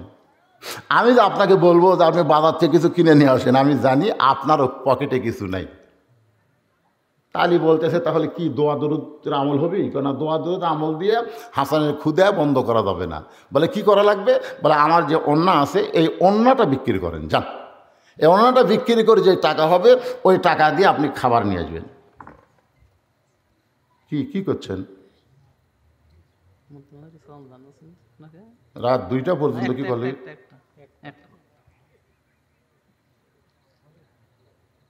রাত 1টা পর্যন্ত ওয়াজ করার অনুরোধ করতেছেন। আপনার শোনেন আমি অ্যাক্সিডেন্ট করছি? আমি না আসলে এই আব্দুল জলিলের উপরে একটা ঢাল মিটাতে, বুঝছেন? কারণ ওর অনুরোধে আসা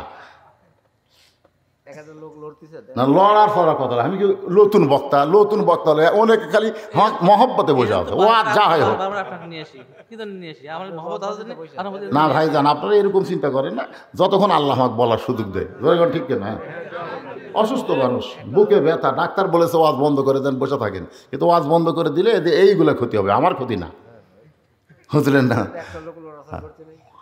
না না, ও লোক লড়াচড় তবারক আছে তো, বড় বক্তা আপনারা থিয়া দিন ঘরের মধ্যে। আর আজকের তবারকের তার সুগন্ধ ভাই, আমার কাছে লেগে 2 সসপেন থসে, আমার আর ঘুম নাই। আমি যে ঘরে শুয়ে আছিলাম 2 সসপেন থসে ওই জায়গা কি জন্য থসে আল্লাহ ভালো জানে, ওই সসপেনের তবারকের গন্ধে আমার আর ঘুমই নেই। সেই স্পেশাল তবারক আপনাদের জন্য মজুদ আছে, মাশাআল্লাহ, এগুলো তো আছেই। তারপরে আল্লাহর কোরআনে আকর্ষণ আছে না নাই? আমি কোনোদিনও বলবো না যে বক্তার আকর্ষণ, এই কালো মানুষের কোনো আকর্ষণ নেই। আমার বাপ পর্যন্ত আমাকে দেখবার পারেনি, আব্বা পর্যন্ত কাছে, তুই একটা কালো মানুষ, তুই মাদ্রাসার হুজুর, তুই চলবার পারবো, তোর দিন চলবে, এরকম তাচ্ছিল্য করে কথা বলছে। আসেন যে এই কথাটা বলতেছি, এবার ফাতেমা তার ওন্নাটা বের করে স্বামীর হাতে দিয়ে বলে, স্বামী গো, এই ওন্না বিক্রি করে যেই টাকা হবে সেই টাকা দিয়া হাসান হোসেনের জন্য খাবার নিয়ে আসবেন। হযরত আলী ওন্নাখানা পকেটের মধ্যে নিলেন, পকেটের মধ্যে নিয়ে চিন্তা করতেছে এই ওন্নাটা বিক্রি করে কেমনি বিক্রি করব। কারণ বের করে যখনই বিক্রি করতে যাব তখনই খরিদ্দার জিজ্ঞাসা করবে, আলী তুমি হলো পুরুষ মানুষ, তুমি ওন্না বিক্রি করতেছো, ওন্নাটা কার? যদি বলি আমার বইয়ের ওন্না, সঙ্গে সঙ্গে মানুষ মনে করবে যে এই পুরুষ মানুষ বইয়ের জিনিস বেচা খায়, এই পুরুষ হলো দুর্বল পুরুষ। আপনারা বলেন তো, বইয়ের জিনিস বেচা খাওয়া এই পুরুষ সবল না দুর্বল? আমার ওয়াজের মধ্যে আপনারা শোনেন নাই যে ভাত খাবার বসে খালি বইয়ের গলার দিকে তাকায়, ভাত খাবার বসে খালি কি গলার দিকে তাকায়। বউ বলে, কি হয়েছে গো? হতেই হচ্ছে না। বলে, কি হচ্ছে না? বলে, আমার জমির ধারে একটা জমি বাড়াইছে 80,000 টাকা, কিন্তু আমার কাছে আছে 60,000। আর এই 20,000 টাকা আমি কোথায় পাই? বউ বলতেছে, ধৈর্য ধরো, ইন্নাল্লাহা মা'আস সাবিরিন, ধৈর্যশীলদের সঙ্গে আল্লাহ আছে। স্বামী রাগ করে, আমি ধৈর্য ধরি, ওই জমি তোর বাপের, আমার জন্য আটকে তুই। বলে, আমার উপর রাগ করো কেন? বলে, রাগ করতেছি না, তোকে বুঝাচ্ছি, তুই ইচ্ছা করলেই জমিটা নেওয়া যায়, তুই ইচ্ছা করলি। বলে, আমি তো ইচ্ছা করলে কেমনে হবে? বলে, তোর যে গলার দেখা যাচ্ছে, বিয়ের সময় তোর বাপ দিছে, ওটা 1 ভরি সোনা ঠিকই আছে রে, কিন্তু মালার কোনো সাইজ নাই। এখনকার যুগে এই মালা চলে? ভাত খাতে খাতে ওয়াদা করতেছি, ভাত খাতে খাতে আগামী বছর তো 2 ভরি সোনার মালা দেবো, তাও ডিজিটাল সোনা। এমন তাল মারছে, বউ মালা খুলে দিছে খুশি হয়ে, যাক আগামী বছর পাচ্ছি। মেয়েরা সব কিছু হিসাব না থইলে কিছু কিছু জায়গায় হিসাব ঠিক আছে, ধরে কারণ ঠিক কি না? মেয়েরা কিন্তু সব জায়গায় হিসাব নাই, কিন্তু কিছু কিছু জায়গায় হিসাব ঠিক। যেমন নিজের বাপের বেলায়, নিজের ভাইয়ের বেলায়, নিজের বোনের বেলায়, নিজের মায়ের বেলায়, এমনকি নিজের গ্রামের একটা ফকিরেরও বেলা। নিজের গ্রামের একটা ফকির দিতে হয়, এটা আমার গ্রাম সম্পর্কে চাচা হয় গো। মেয়েরা কিন্তু এই জায়গায় হিসাব ঠিক, অথচ নিজের শ্বশুরের বেলায় হিসাব ঠিক নাই, নিজের শাশুড়ির বেলায় মেয়েরা কত জায়গায় হিসাব ঠিক আছে। 1 বছর পরে বউ বলতেছে, গত বছর 2 ভরি সোনার মালা কয়া আমার কাছ থেকে মালা নিয়ে বিক্রি করে তুমি নিলে। 1 বছর কিন্তু হয়ে গেছে, এখন মালাটা কি দিবা না? স্বামী বলতেছে, তুই কি বদরুশিদের ওয়াজ শুনিস নি?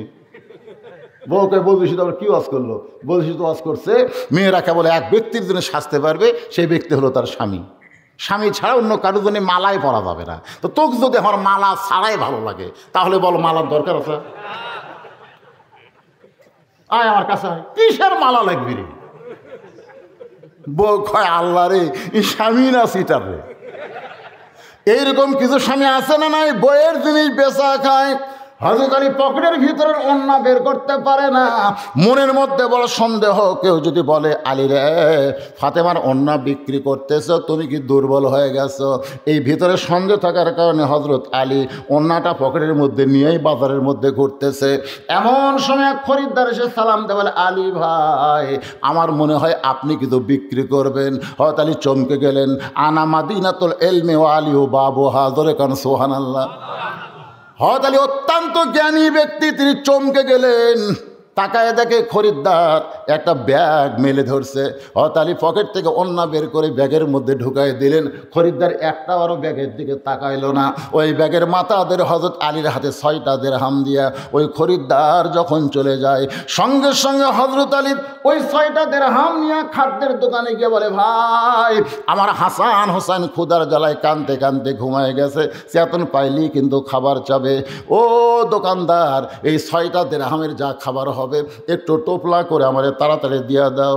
দোকানদার 6 দিরহামের খাবার টোপলা করে যখন আলীর হাতে দিবে, আলী যখন টোপলাখানা নিবে, এমন সময় একজন ফকির হযরত আলীর সামনে চোখের পানি বের করে কান্দার, বলে, আলী রে, আজকে 3 দিন হলে আমার বাড়িতে কোনো খাবার নাই, যদি পারো আল্লাহর হস্তে আমাকে একটু সাহায্য করো। হযরত আলীর এমন একটা রাগ হয়ে গেল, 6টা দিরহাম দিয়ে সন্তানের জন্য খাবার কিনতেছি, আর এমন সময় মুখের সামনে ফকির বিরক্ত হয়ে গেছে। এমন সময় আল্লাহর কোরআন সামনে দাঁড়ায় বলতেছে, আম্মা সাইলা ফালা তানহার, আলী রে, সাইলকারীর সঙ্গে খারাপ ব্যবহার করিস না। এখন বলেন তো, হযরত আলীর কাছে সন্তান বড় না আল্লাহর কোরআন বড়? আল্লাহর কোরআনকে বড় বিশ্বাস করে ওখান থেকে 1টা দিরহাম ফকিরকে দান করবার চায়, আর 5 দিরহামের খাবার নিয়ে বাড়িতে যাবে, এই মনে করে 1টা দিরহাম যখন দান করবে, এমন সময় আল্লাহর কোরআন সামনে এসে বলতেছে, ওমা তুনফিকু মিন শাইইন ফি সাবিলিল্লাহি ওয়াফা ইলাইকুম ওয়া আনতুম লা তুজলামুন।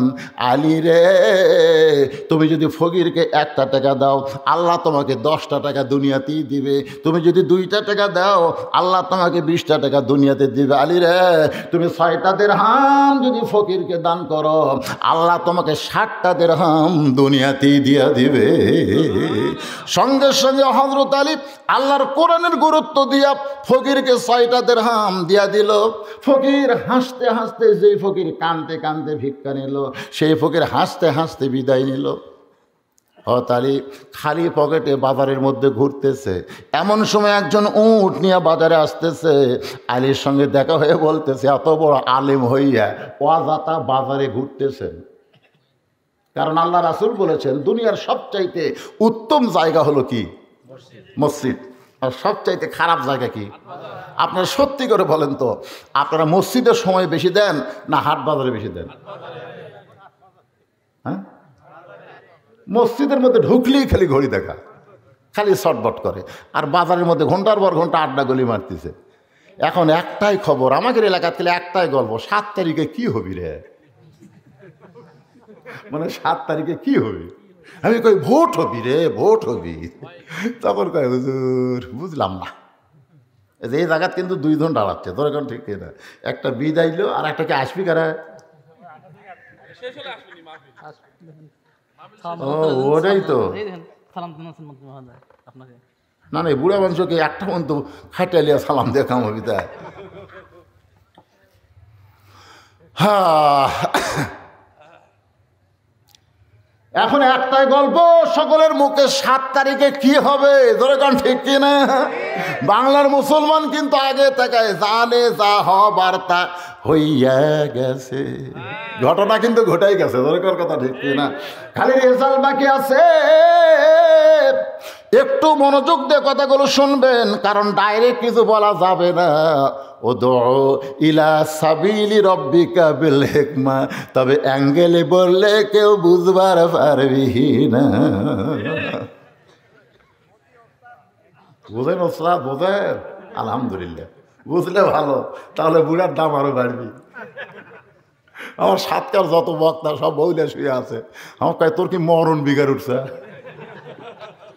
আমার সাতকার বন্ধু আর কাউসারি মারা গেছে, সিদ্দিকুর রহমান যশোরী, একসঙ্গে 4 বছর পড়ছি, সব মরে শেষ। কয়েকদিন হয় কাদের সিদ্দিক হয়ে চলে গেছে, জাকারিয়া বউলে শুয়ে আছে। কিন্তু এই বুড়াটা এখনো মাঠে ময়দানে চলতেছে, কারণ এই অ্যাঙ্গেলে বললে এরা বুঝবার পারে। সুবহানাল্লাহ খান,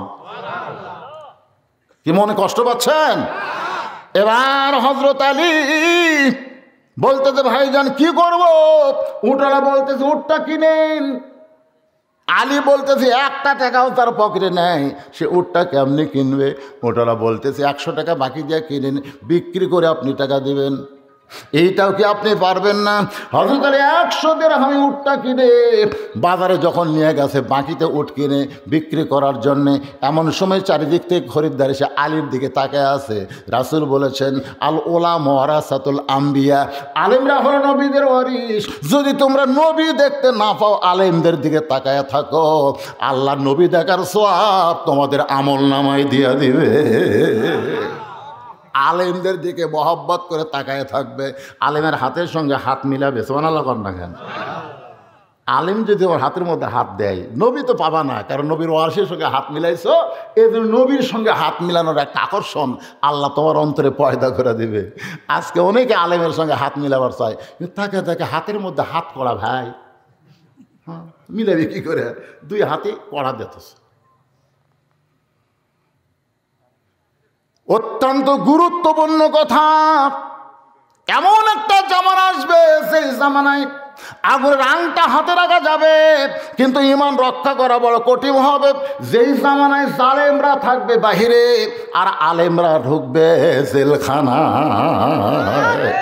অত্যন্ত গুরুত্বপূর্ণ কথা। এটা হলো কিয়ামতের আগের কথা। মূর্খরা নেতা হবে, যেমন হিরো আলম আমার এলাকায় ভোটে পাস করছে। টিওনো চিন্তা করে এই শালা মূর্খ যদি এমপি হয়, এক সার কয়া লাগবে রা। হ্যাঁ, এবারে এরকম নমিনেশন চা পাত খালি লাত্তি মারা দরকার, দরকার কথা ঠিক করে। এমপি মানে কি? জাতীয় সংসদ সদস্য। একে 3 পর্যন্ত লেখাপড়া করেন, ডিশের ব্যবসা করে খাতে, কখন কি কয়, কখন রঘুন্দ্র সমিত নজরুল গীতি কয়, 100 দূরের 1 হয়। হ্যাঁ, একেবারে কিয়ামতের আলামত বাংলাদেশে শুরু হয়ে গেছে। কথা কর না কেন, কথা কর না কেন ভাই? একটু মনোযোগ দিয়ে শুনবেন। সবাই হযরত আলীর দিকে তাকায় আছে।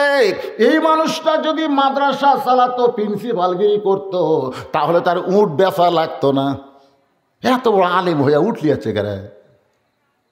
আলী যদি খালি বসে থাকার কয় তোমরা কে কি শিখবে আমার কাছে আসো, বিশাল একটা বিশ্ববিদ্যালয় হয়ে যাবে। রাসূল বলেছে আনা মাদিনাতুল ইলম ওয়া আলী ও বাবুহা, আমি হচ্ছে এলেমের শহর, আলী হচ্ছে তার দরওয়াজা। যত এলেম তোমরা পাওয়ার চা, আমি রাসূলের কাছে আসা লাগবে না, আলীর কাছে গেলেই তোমরা পেয়ে যাবে। ধরে করো সুবহানাল্লাহ।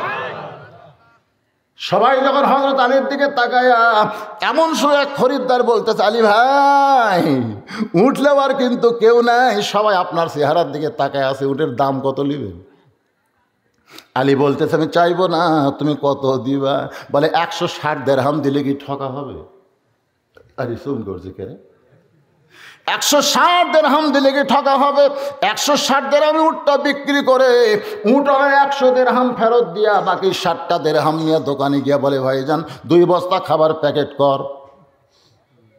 6 দিরহামের টোপলা করছে সেটাই পড়ে আছে। আবার 2 বস্তা কেন? বলে কয় টাকা দাম হয়ে গেল? 60 দিরহাম। 60 দিরহাম দিয়ে 2 বস্তা খাবার 2 কান্দে নিয়ে হযরত আলী চলে গেছে ফাতেমার দরজায়। ফাতেমা খালি জানলা দিয়ে দেখতেছে কে ওর নাকি বেচা হলো না। এতক্ষণ লাগে হাসান হোসেন খালি সিয়াতুল পালি খাওয়ার জন্য কান্নাকাটি করবে। হাসানকে বুঝান যাবে কিন্তু হোসাইনকে তো আর বুঝান যাবে না। এমন সময় দেখে স্বামী 2 বস্তা খাবার নিয়ে দরজায়। ফাতেমার দরজা জোরে আটকায় দিছে। সুবহানাল্লাহ কোন? আলী বলে কে রে? ফাতেমা 2 বস্তা খাবার নিয়ে আইছি, দরজা খুলে দাও। ফাতেমা বলতেছে খোলাই ছিল, আটকে দিলাম। আলী কয় খোলা ছিল আটকে দিলাম তার মানে? বলে এক অন্যা দিয়ে কতটুকু হবে? বড় করে এক টোপলা হবে। 2 বস্তা কোথায় পেলেন? আগে 2 বস্তার খবর দেন, তারপরে দরজা খুলবো। হাসান হোসেন না খেয়ে মরবি, 10,000 টাকা বেতন পাবি আর 20,000 টাকার বাসা ভাড়া নিবি। সাধারণ একটা কেরানি অফিসের পিয়ন, তারকে এখন ব্যাংক খুঁজে দেখাচ্ছে 100 কোটি 200 কোটি টাকা। কে রে? কি খোঁজ পাননি? বাংলাদেশের খোঁজ পাননি? সব টাকা কোন জায়গায় গেছে? তুই বেতন পাস 10,000 আর বাসা ভাড়া লিস 20,000। সব ঘুষের টাকা দিয়ে ইলিশ মাছ কিনা আনে, বউ কিছুই কয় না, খালি আসতে খুঁজে ও ইলিশ। ফাতেমার মতন বউ যদি হইতো একটা স্বামীও দুর্নীতি ঘুষ খাইতে পারতো না। ধরে কোন কথা ঠিক কিনা? আমার হাসান হোসেন না খেয়ে মরবে। কিন্তু 2 বস্তা খাবার কোথায় পাইলেন এটা না বলা পর্যন্ত দরজা খোলা যাবে না। আলী বলতেছেন ফাতেমা দরজা খোলো, বড় ক্লান্ত হয়ে গেছে, 2 বস্তার অনেক ওজন, কান্দে নিয়ে আর পারতেছে না, দরজা খোলো। দরজা খুললি বলবো। ফাতেমা বলতেছে আগে বলেন তারপরে দরজা খুলবো। এমন সময় আল্লাহর কোরআন বলে আর রিজালু কাওয়ামুনা আলান নিসা, আলী রে পুরুষ থাকবে নারীর উপরে। সুবহানাল্লাহ। আলী পুরুষ থাকবে নারীর উপরে। এই দরজা না খুললে তুই যেন বলিস না, আল্লাহর কোরআন বলতেছে পুরুষ থাকবে নারীর তলে না উপরে। আর আমাদের বাংলাদেশে একেবারে হক কথা বলেন না কেন? সত্যি কথা। আমি কি প্রধানমন্ত্রীর কথা বলতে চাই? আপনার বাড়ির দরকার খবর কি? আপনার বাড়িতে একটা নাই? প্রত্যেক বাড়িতে একটা করে প্রেসিডেন্ট হলাম আমরা মরদ মানুষ, আর প্রধানমন্ত্রী হলো মেয়ে মানুষ। দেখবেন অনেক বাড়িতে পুরুষ আছে কিনা বোঝা যায় না, কিন্তু মেয়ে মানুষ আছে এটা বোঝা যায়। চিল্লা চিল্লি সকালবেলা পেঁয়াজ আনার কথা, দুপুর হয়ে গেল পেঁয়াজ আসলো না। সয়াবিন তেল 2 কেজি কেনার কথা 1 কেজি কিনলেন কেন? হায় হায় বরদ খালি চুপ করে আছে। কি করি ভাই, একেবারে মুখগুলো পাঠে বসে আছে।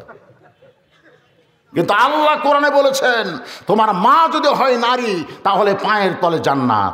মেয়ে যদি তোমার মা হয় বাপ হওয়ার কারণে তুমি জান্নাতের মালিক। কিন্তু মেয়ে যদি ওটা তোমার বউ হয় তখন কিন্তু তুমি আর তলে থাকবা না, তোমার উপরে থাকা লাগবে। কথাটা বুঝলেন? এখানে আর রিজালু কাওয়ামুন আলান নিসা, পুরুষ থাকবে নারীর উপরে। কোন পুরুষ কোন নারী এটা বোঝা লাগবে। আবার পাইকারি হারে সবগুলো এক করলে চলবে না। একালো নারী হলো বউ আর পুরুষ হলো স্বামী। স্বামী থাকবে বউয়ের কথা কয় না ওপরের নিচে। হযরত আলী 2 বস্তা কান্দে নিয়ে নবীর দরজায়। আল্লাহ নবী দরজা থেকে দেখতে পায় আলীর কান্দে 2 বস্তা। দৌড়ে এসে কাঁধ থেকে 2টা বস্তা নামায়া, কপাল ঘেমে গেছিল, নবীর পাগড়ি দিয়ে হযরত আলীর কপাল এভাবে মুছে দেয়। সুবহানাল্লাহ। আলী বলতেছেন হুজুর আপনি এত ভালো, কিন্তু আপনার বেটিটা, আপনার মেয়েটা। রাসূল বললেন আলী থাম, কি বলবার চাস? আমার মেয়েটা কি বলবার চাস? বলে হুজুর বস্তা নিয়ে কতক্ষণ দরজায় দাঁড়াইছিলাম, ফাতেমা দরজা খুলে দেয় নাই। নবী বলতেছে ফাতেমা দরজা খুলে তুই কি আমার কাছে আসতি? আলী বলতেছে তা তো আসতাম না। আলী রে, ফাতেমা দরজা বন্ধ করে রাখার জন্যে তুই আমার কাছে আসলি, আমি তোর কাছে জানতে চাই ফাতেমার ওন্না কে কিনেছে, তুই কি বলতে পারিস?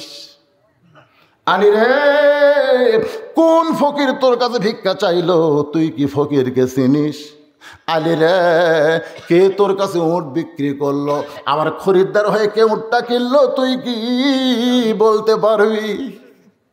হযরত আলী কান্দের বলে, রাসূলুল্লাহ আমি কিছুই জানি না, কিছুই জানি না। রাসূল বললেন তাহলে বস, আমি বলবো আর তুই শুনবি। ধরে কর সুবহানাল্লাহ। তাহলে বসে যা, আমি বলবো আর তুই শুনবি। সুবহানাল্লাহ খান।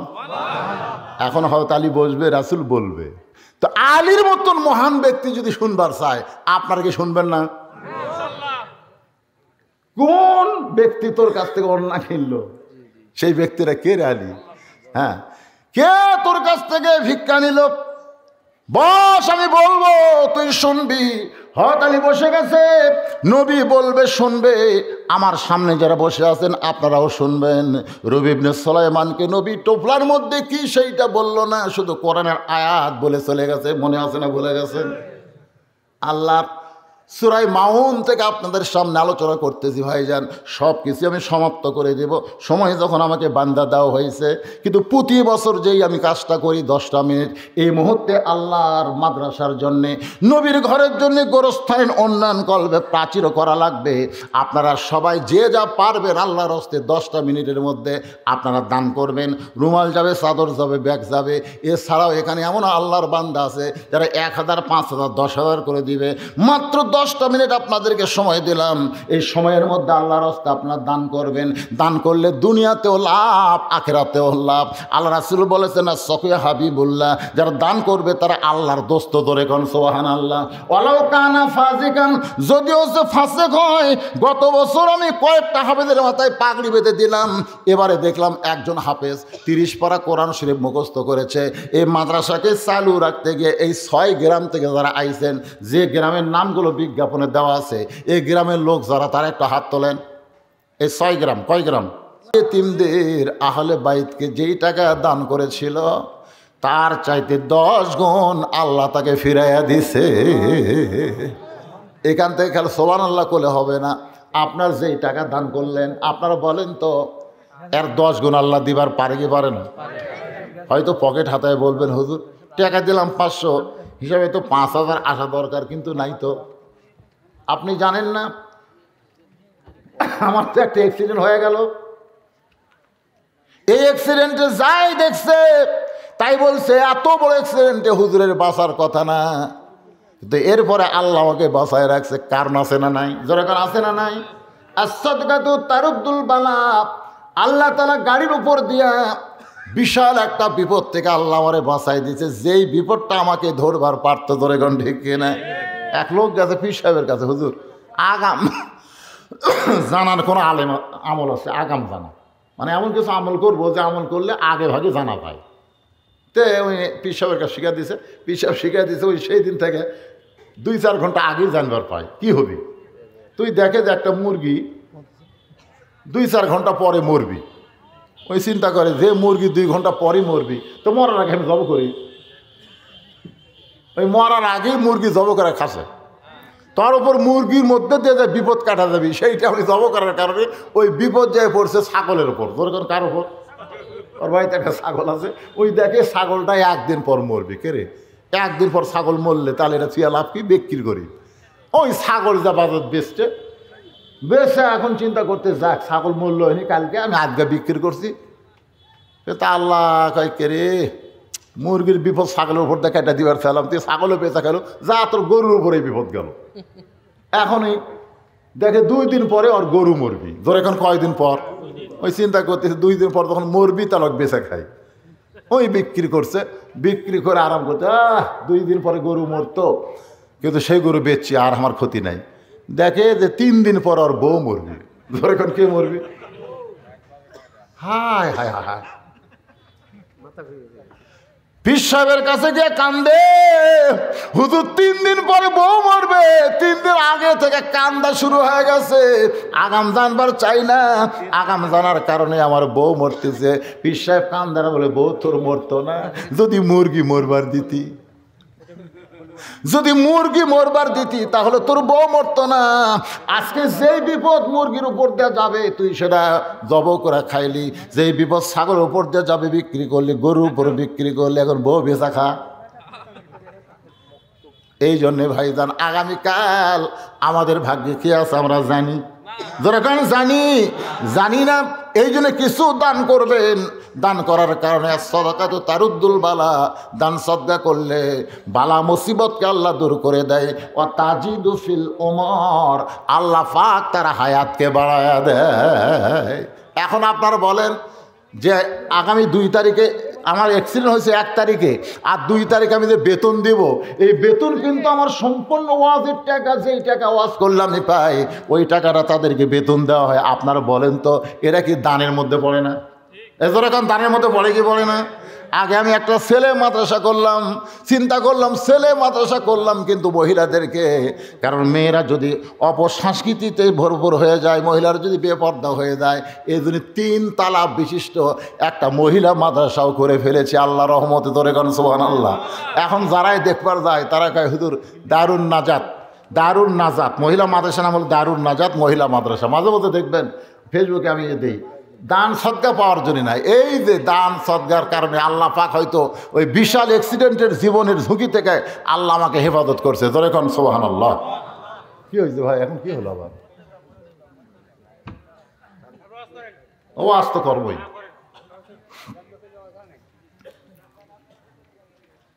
খবর নাই রে, খবর নাই রে, খবর নাই আমার ভাতিজা এখন কোন জায়গায়। আপনাকে এমপি মন্ত্রী সাহেব আমার কিন্তু সম্পর্কে ভাতিজা, বুঝতেছেন না? আপনাকে তো আসার আগেই বলেছি, সেই ছোট্ট থেকে 28 বছর থেকে না 27 বছর থেকে 26 বছর, আবার নিয়ে আরো কমে দিচ্ছে রে। আমি কখনো 28 60 থেকে 27, আবার কমালো 26, যাক আরো কম। ও এটা বাড়ির সাথে, মাশাআল্লাহ। যদি এসে থাকে বাবা তাড়াতাড়ি চলে আসো যে, মানে অসুস্থ মানুষ তো, দীর্ঘক্ষণ কথা বললে আমার বুকটা ব্যথা করতেছে। একটু জিকির করেন লা ইলাহা ইল্লাল্লাহ, লা ইলাহা ইল্লাল্লাহ, লা ইলাহা, লা ইলাহা, লা ইলাহা ইল্লাল্লাহ মুহাম্মাদুর রাসূলুল্লাহ সাল্লাল্লাহু আলাইহি সাল্লাম। প্রধান অতিথির আগমন, একটু জোরে সরে, প্রধান অতিথির আগমন, শুভেচ্ছার স্বাগতম, আপনাদের এমপি সাহেবের আগমন, শুভেচ্ছার স্বাগতম, মন্ত্রী সাহেবের আগমন, শুভেচ্ছার স্বাগতম, সিংড়ার গৌরব, বাংলাদেশের গৌরব, জোরে বলেন মারহাবা। আল্লাহ কবুল করুন, জোরে কোন আমিন।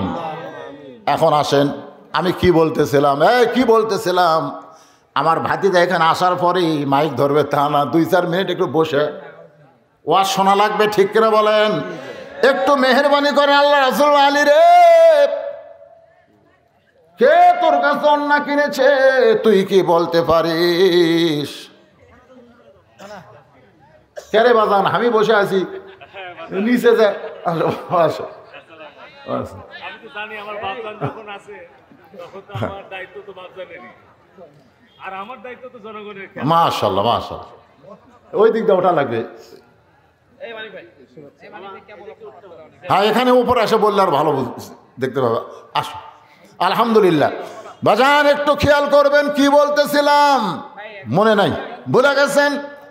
হযরত আলী বসে আছে, এই বাবা তোমরা যেটা করবে ক্লিয়ার করো। হযরত আলী বসে আছেন আর রাসূল বলবেন, আলী রে যে তোর কাছে ওন্না কিনেছে এইটা দুনিয়ার কোনো মানুষ না, এইটা হলো আল্লাহর ফেরেশতা। কারণ ফাতেমা হলো জান্নাতি নারীদের নেত্রী, তার ওন্না দুনিয়ার কোনো মানুষ কিনবে এটা আল্লাহ পছন্দ করে নাই। এজন্য ফেরেশতাকে মানুষ বানায় তোর কাছ থেকে 6 দিরহামে ওন্না কিনে ওই ওন্নাটা আল্লাহ তাআলা জান্নাতের মধ্যে যত্ন করে রাইখা দিয়েছে।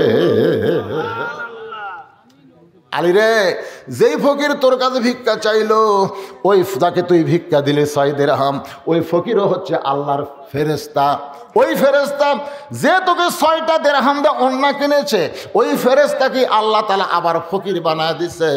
ওই ফকিরটা তোর কাছ থেকে 6 দিরহামের ভিক্ষা নিয়ে যখন চইলা যায় মনটা বড় খারাপ, মনটা বড় খারাপ। ফকিরের মন, ফেরেশতার মনটা বড় খারাপ। আল্লাহ বলে মন খারাপ কেন?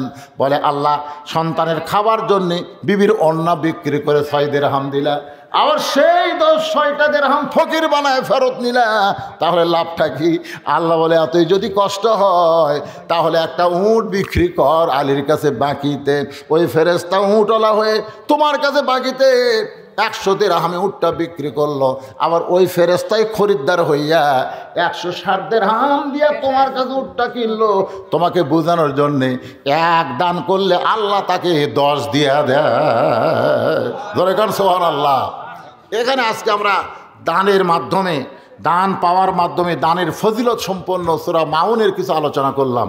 এখন আপনাদের সামনে আজকের মাহফিলের সম্মানিত প্রধান অতিথি আমার ভাস্তা আমার বাবাজিকে শুভেচ্ছামূলক কিছু বলার জন্যে আমি অনুরোধ করতেছি। এখন আপনাদের সামনে উনি কথা বলবেন।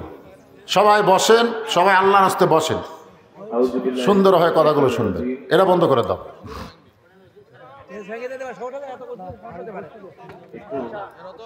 বাম দিক থেকে একটু সবাই সরে গেলে মুরব্বীরা দেখতে পায়, কারণ এখানে দাঁড়ালে তারা দেখতে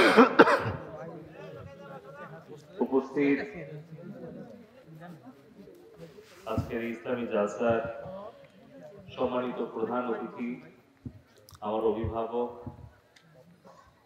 আমার শ্রদ্ধেয় চাচা জনাব আলহাজ হযরত মাওলানা মুফতি মোহাম্মদ বজলুর রশিদ মিয়া, উপস্থিত আজকের এই জালসার পরিচালনা কমিটির সভাপতি, মাদ্রাসা কমিটির সভাপতি এবং সদস্যবৃন্দ, মাদ্রাসার সম্মানিত মুতামিম, শিক্ষক মণ্ডলীগণ এবং আপনাদের প্রিয় চেয়ারম্যান, উপজেলা আওয়ামী লীগের সদস্য আমার প্রিয় ভাই হাবিবুর রহমান স্বপন, উপস্থিত ইউনিয়ন আওয়ামী লীগের নেতৃবৃন্দ, আমাদের পার্শ্ববর্তী কলম ইউনিয়ন পরিষদের নির্বাচিত চেয়ারম্যান মইনুল হক চুনু চাচা, কলম ইউনিয়ন আওয়ামী লীগের সভাপতি সাধারণ সম্পাদক শ্রদ্ধেয় মামা নাসিরউদ্দিন মাস্টার, সাধারণ সম্পাদক আলাউদ্দিন মুন্সি এবং আমার সাথে আগত সিংড়া উপজেলা আওয়ামী লীগ এবং সহযোগী সংগঠনের নেতৃবৃন্দ, আমার সামনে উপস্থিত পিতৃ সমতুল্য মুরব্বীগণ, সমবয়সী যুবক ভাইয়েরা এবং দূর থেকে যে সকল মা বোনেরা আমার কণ্ঠ শুনছেন, সকলকে জানাই আমার আন্তরিক সালাম, শুভেচ্ছা। আসসালামু আলাইকুম। সর্বপ্রথম সর্বশক্তিমান মহান আল্লাহ পাকের দরবারে শুকরিয়া আদায় করতে চাই, যিনি আজকে এই শীতের রাতে আমাদের পাঙ্গাশিয়া, শিবপুর, চকলারুয়া, বাহাদুরপুর এবং এই অত্র এলাকার বিভিন্ন পার্শ্ববর্তী অঞ্চল থেকে আমাদের সকলকে এই বেহেশতি বাগানে উপস্থিত হওয়া তৌফিক দান করেছেন। সকলে বলি আলহামদুলিল্লাহ। কেউ বা আমরা 5 কিলোমিটার দূর থেকে, কেউ বা আমার মতো 50 কিলোমিটার দূর থেকে কিন্তু আজকে বেহেশতি বাগানে উপস্থিত হয়েছে। আমি এশা নামাজের পর সুকাশ ইউনিয়নের একেবারে সীমান্তবর্তী গ্রাম নিশ্চিন্তপুর গ্রামে ছিলাম একটি ইসলামী জালসায়, তারপর কাকিয়ান, তারপরে ইতালি ইউনিয়নের শ্রীকোল, তারপরে চৌগ্রাম, তারপর বারবার আমার রতন, বায়েজিদ ভাই, ফরিদ ভাই, শাহজাহান ভাই সকলেই নেতৃবৃন্দ ফোন করছিলেন যে আমার শ্রদ্ধেয় মুরব্বী উনি মঞ্চে উঠে গেছেন, আপনি কখন আসবেন। তো আসলে আমি আমার শ্রদ্ধেয় অভিভাবকের কাছে ধন্যবাদ জানাই। উনি এই যে এতক্ষণ দীর্ঘ লম্বা বক্তব্য দিচ্ছিলেন, হয়তো উনিও মনে মনে চাচ্ছিলেন যে আমার ছেলে আসুক, আসা পর্যন্ত আমি বক্তব্যটা চলমান রাখি। আমি তার কাছে কৃতজ্ঞতা প্রকাশ করি। এই যে আমরা আসতে পারলাম, মহান আল্লাহ পাক যে কবুল করলেন, তার জন্য কি আমরা খুশি না বেজার? খুশি। কারণ দেখেন, এই 15-16 ডিগ্রি তাপমাত্রা, শীত, অনেকেই কিন্তু বাড়িতে লেপ মুড়ি দিয়ে শুয়ে আছে। তারা কি সৌভাগ্যবান না আমরা সৌভাগ্যবান? আমরা এই যে কোরআন এবং হাদিসের আলোকে দুটি কথা শোনার সুযোগ পাচ্ছি, আমাদের নিজের জীবনের চলার পথকে সঠিক পথে পরিচালনা করার নির্দেশনা পাচ্ছি। এর ফলে কি হবে? এর ফলে আমরা ব্যক্তি, পরিবার, সমাজ জীবনে ন্যায় শাসন আমরা প্রতিষ্ঠিত করতে পারব। আমরা কেউ চিরকাল এই পৃথিবীতে বেঁচে থাকবো না। পবিত্র কুরআন শরীফে মহান আল্লাহ পাক ইরশাদ করেছেন, কুল্লু নাফসিন যায়কাতুল মউত, পৃথিবীর সকল আত্মাকে অবশ্যই মৃত্যুর স্বাদ গ্রহণ করতে হবে। এই শিবপুর ঈদগাহ মাঠে আমি নামাজ পড়েছি আপনাদের অনেকেরই সাথে, আপনাদের হয়তো অনেকেরই খেয়াল আছে। আমার ভাই সাবেক চেয়ারম্যান রশিদুল ইসলাম মৃধা আমার সাথে নামাজ আদায় করেছে। খুব বেশি দিন আগের কথা না, আমার ছোট মামা যখন মৃত্যুবরণ করে তখন তার জানাজা পড়ে গেলাম। তার কয়েক মাস পরেই আমার ছোট ভাই, বয়সে ছোট, রশিদুল ইসলাম মৃধা, সে কিন্তু আমাদের ছেড়ে হঠাৎ করে চলে গেল। পৃথিবীতে আসা সকলের একটা সিরিয়াল আছে, পৃথিবী থেকে যাওয়ার কিন্তু কোন সিরিয়াল নাই। আমার বয়সে ছোট ভাই,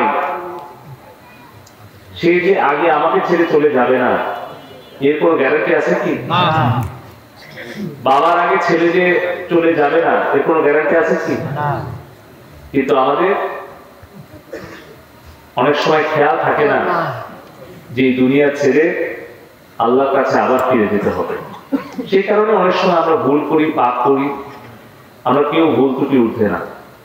আমরা প্রতিনিয়ত আল্লাহ পাকের দরবারে ক্ষমা প্রার্থনা করব, যেন মহান আল্লাহ পাক আমাদেরকে আমাদের জীবনের গুনাহ মাফ করে সৎ পথে চলার তৌফিক দান করে।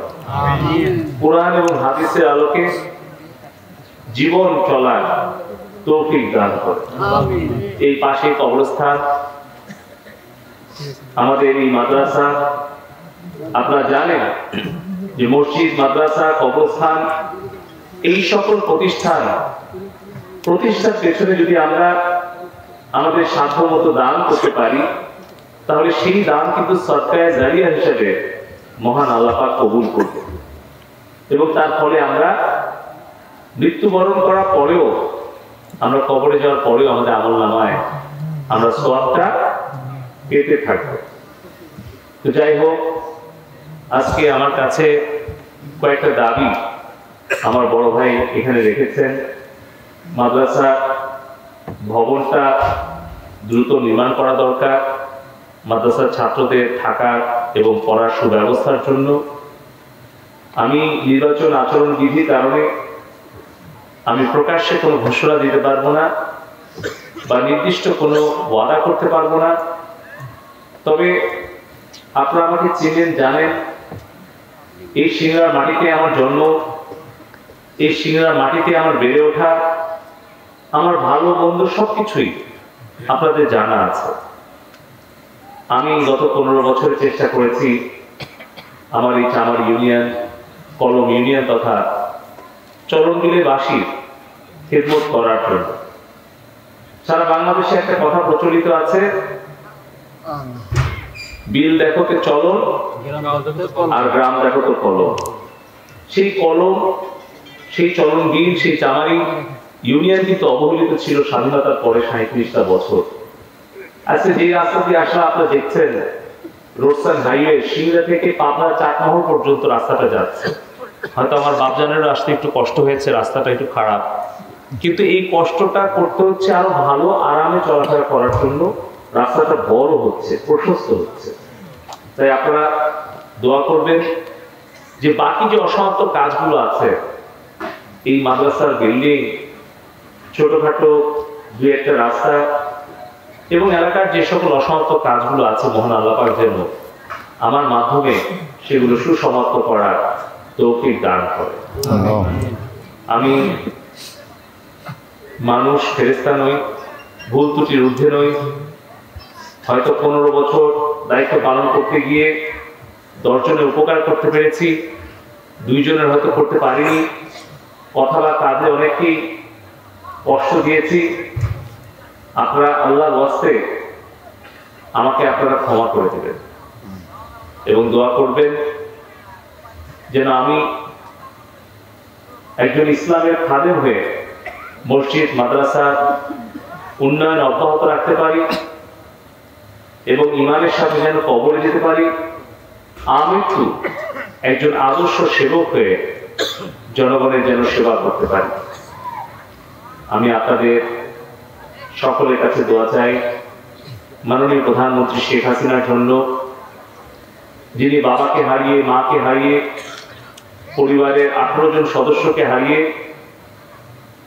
দিন রাত 24 ঘন্টা পরিশ্রম করছেন জীবনের ঝুঁকি নিয়ে এদেশের 17 কোটি মানুষের মুখে হাসি ফোটানোর জন্য।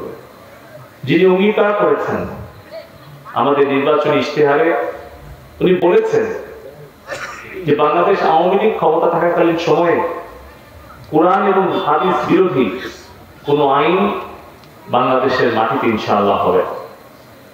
আপনারা জানেন যে কওমি মাদ্রাসার স্বীকৃতি, দাওরায়ে হাদিসের মাস্টার ডিগ্রি স্বীকৃতি, সারা বাংলাদেশে 560টা মডেল মসজিদ নির্মাণ, সকল উদ্যোগগুলো কিন্তু মাননীয় প্রধানমন্ত্রী জননেত্রী শেখ হাসিনা গ্রহণ করেছেন। এই ভালো কাজ যেন অব্যাহত রাখার মহান আল্লাহ পাক সুযোগ করে দেন। মাননীয় প্রধানমন্ত্রী জননেত্রী শেখ হাসিনাকে যেন আরেকবার এই দেশ পরিচালনার সুযোগ করে দেন এবং সিংড়ার আসন থেকে আবারও আপনাদের সন্তান, আপনাদের ভাই, আপনাদের আপদের বিপদের বন্ধু হয়ে যেন এই এলাকার মানুষের সেবা করার সুযোগ পায়।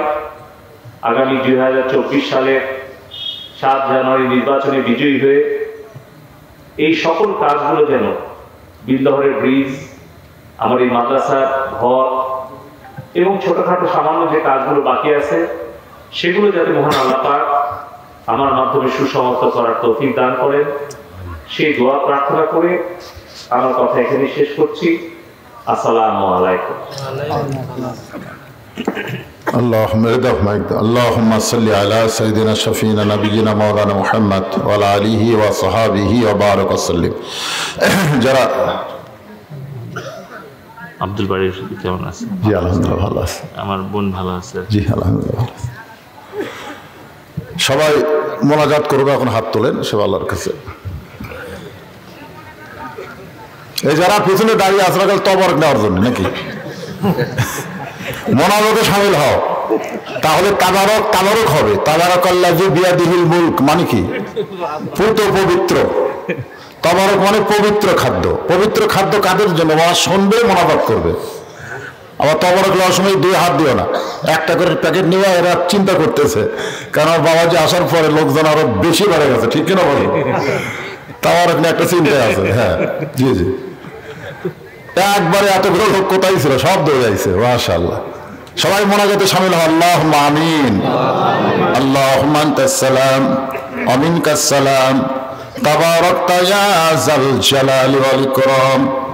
আয়া আল্লাহ তাআলা, কঠিন শীতের ভিতরে মাগরিবের নামাজের পর থেকে রাত 1:30 পর্যন্ত এই দীর্ঘ সময় তোমার পাগল আরামের বাড়ি, আরামের ঘুমকে বাদ দিয়া কোরআন হাদিসের মহব্বত কলিজার ভিতরে নিয়ে এই জান্নাতের বাগানে বসে বসে কোরআন হাদিস শোনার শেষে আমি গুনাহগারের সঙ্গে রহমতের দরজায় ফকির হয়ে দোকানা হাত তুলেছে। মেহেরবানি করে আজকের মাহফিল আমাদের সকলের হেদায়েতের জন্যে, নাজাতের জন্যে, জান্নাতের জন্যে কবুল করে নাও। এই মাহফিলের শুরু থেকে শেষ পর্যন্ত যতটুকু আলোচনা হয়েছে আল্লাহ, এর মধ্যে যদি ত্রুটি হয়, ভুল হয়, মাফ করে দাও। এর যা হাদিয়া মঞ্জুর করো। সোনার মদিনায় নবী পাকের রওজা মুবারকে আল্লাহ কবুল করে নাও। তামাম আম্বিয়ায়ে কেরাম, আসহাবে কেরাম, তাবেঈনে কেরাম, তাবা তাবেঈনে কেরাম, তামাম পৃথিবীর মাটির নিচে যত মুমিন মুমিনাত শুয়ে আছে আল্লাহ সকল আফরে হাদিয়া কবুল করো।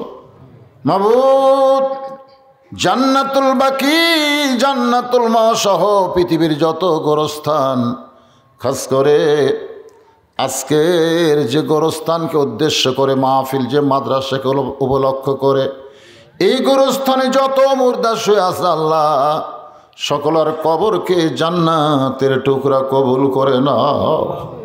আল্লাহ মাদ্রাসার মহব্বতে নগদে বাকিতে আজকে যারা দান করেছে আল্লাহ সকলের দানগুলোকে জান্নাতের বিনিময়ে কবুল করে নাও। আল্লাহ গ, আমাদের মধ্যে আমরা যারা মা হারাইছি, ছোট্ট একটা শব্দ হলো মা, এই নামের মধ্যে কি মধু, যাদের মা নাই তারাই বুঝতেছে। এই দরদের মা যাদের কবরে গেছে আল্লাহ মেহেরবানি করে মায়ের কবরকে জান্নাতের টুকরা কবুল করো। আল্লাহ, আমরা যারা বাবা হারে এতিম হয়ে গেলাম, ও মাবুদ, বাবার বাড়ি ঘর সবই আছে কিন্তু বাবা নাই রে, অন্ধকার কবরে চলে গেছে। আমাদের বাবা যাদের কবরে, মেহেরবানি করে বাবার কবরকে জান্নাতের টুকরা কবুল করো। আল্লাহ, পর্দার অন্তরালে আমার মা বোনের আবেদা সালিহা পর্দাশী কবুল করে মা ফাতেমার চরিত্র দান করো। আল্লাহ, আমাদের মধ্যে আমরা যারা অসুস্থ, খাস করে আমার জনম দুখুনি মা প্যারালাইজ হয়ে গেছে, স্ট্রোক করেছে, অসুস্থ অবস্থায় আছে, আমি সহ আমরা যারা অসুস্থ অবস্থায়, মেহেরবানি করে আমাদের সকলকে সুস্থতার নিয়ামত দান করে দাও। আল্লাহ, সিংড়ার গৌরব, মাটি এবং মানুষের নেতা, অতি অল্প বয়স থেকে দীর্ঘ সময় পর্যন্ত দিয়ে আসতেছে। মানুষ যাকে ভালোবেসে ছোটবেলায় নেতা বানায় দিচ্ছে। আল্লাহ, আমার ভাতিজাকে পুনরায় জনগণের খেদমতে কবুল করে না। আল্লাহ তাআলা যত সমাপ্ত কাজ আছে সমস্ত কাজে আল্লাহ তুমি কবুল করে নাও। আল্লাহ, তার মনের সমস্ত নেক আশাকে আল্লাহ তুমি কবুল করো। আল্লাহ তাআলা আসমানি বালা, জমিনি বালা থেকে সমস্ত বিপদ আপদ থেকে আল্লাহ সিংড়ার এই কৃতি সন্তানকে আল্লাহ তুমি হেফাজত করো। আল্লাহ, আমি গুনাহগার বলে আমার হাতের দিকে না তাকায়া এ হাজার হাজার বান্দা বান্দি হাত তুলে আমিন আমিন করতেছে। যার দুইখানা হাত তোমার পছন্দ হয় সে হাতের ওসিলায় গোটা মাহফিলকে আল্লাহ তুমি কবুল করো। আজকের মাহফিলের সম্মানিত সভাপতি, আজকের মাহফিলের বিশেষ অতিথিবৃন্দ, আজকের মাহফিল আলেম ওলামা হাফেজকারী, ইমাম মুয়াজ্জিন হাদিস সাহেব, মুরব্বী, যুবক, কচি কাঁচা সকলকে আল্লাহ তুমি কবুল করো। মাদ্রাসার সভাপতি, সেক্রেটারি, কেশিয়ার, মাদ্রাসার মোহতামিম, মাদ্রাসার ওস্তাদ, মাদ্রাসার তালবে ইলম যার মাথায় পাগড়ি দেওয়া হলো, আল্লাহ সকলকেই তুমি কবুল করো। আল্লাহ, সমূহ আসন্ন বিপদ থেকে বাংলাদেশকে তুমি হেফাজত করো। আল্লাহ, আল্লাহ রহমত বরকতের দরজা খুলে দাও। প্রত্যেকটা জিনিসের দ্রব্যমূল্য বেড়ে গেছে, এগুলো কমানোর রেজেকের ব্যবস্থা তুমি করো। আল্লাহ, সাংঘর্ষিক থেকে আমাদের দেশকে মুক্ত করো। আমরা সকলে ভাই ভাই মিলেমিশে থাকতে চাই। আল্লাহ, এমন ইমানি শক্তি আমাদেরকে দান করে দাও। আল্লাহ, সুবহান রাব্বিকা রব্বিল ইজ্জাতি আম্মা ইয়াসিফুন ওয়া সালামুন আলাল মুরসালিন আলহামদুলিল্লাহি রব্বিল আলামিন ওয়াজাল আখিরাতি কালিমাতুনা ইনদাল মাউতি লা ইলাহা ইল্লাল্লাহু মুহাম্মাদুর রাসূলুল্লাহ সাল্লাল্লাহু আলাইহি ওয়াসাল্লাম। আগামীকাল এই মাহফিলের পাশে এখানে আমার জামাইয়ের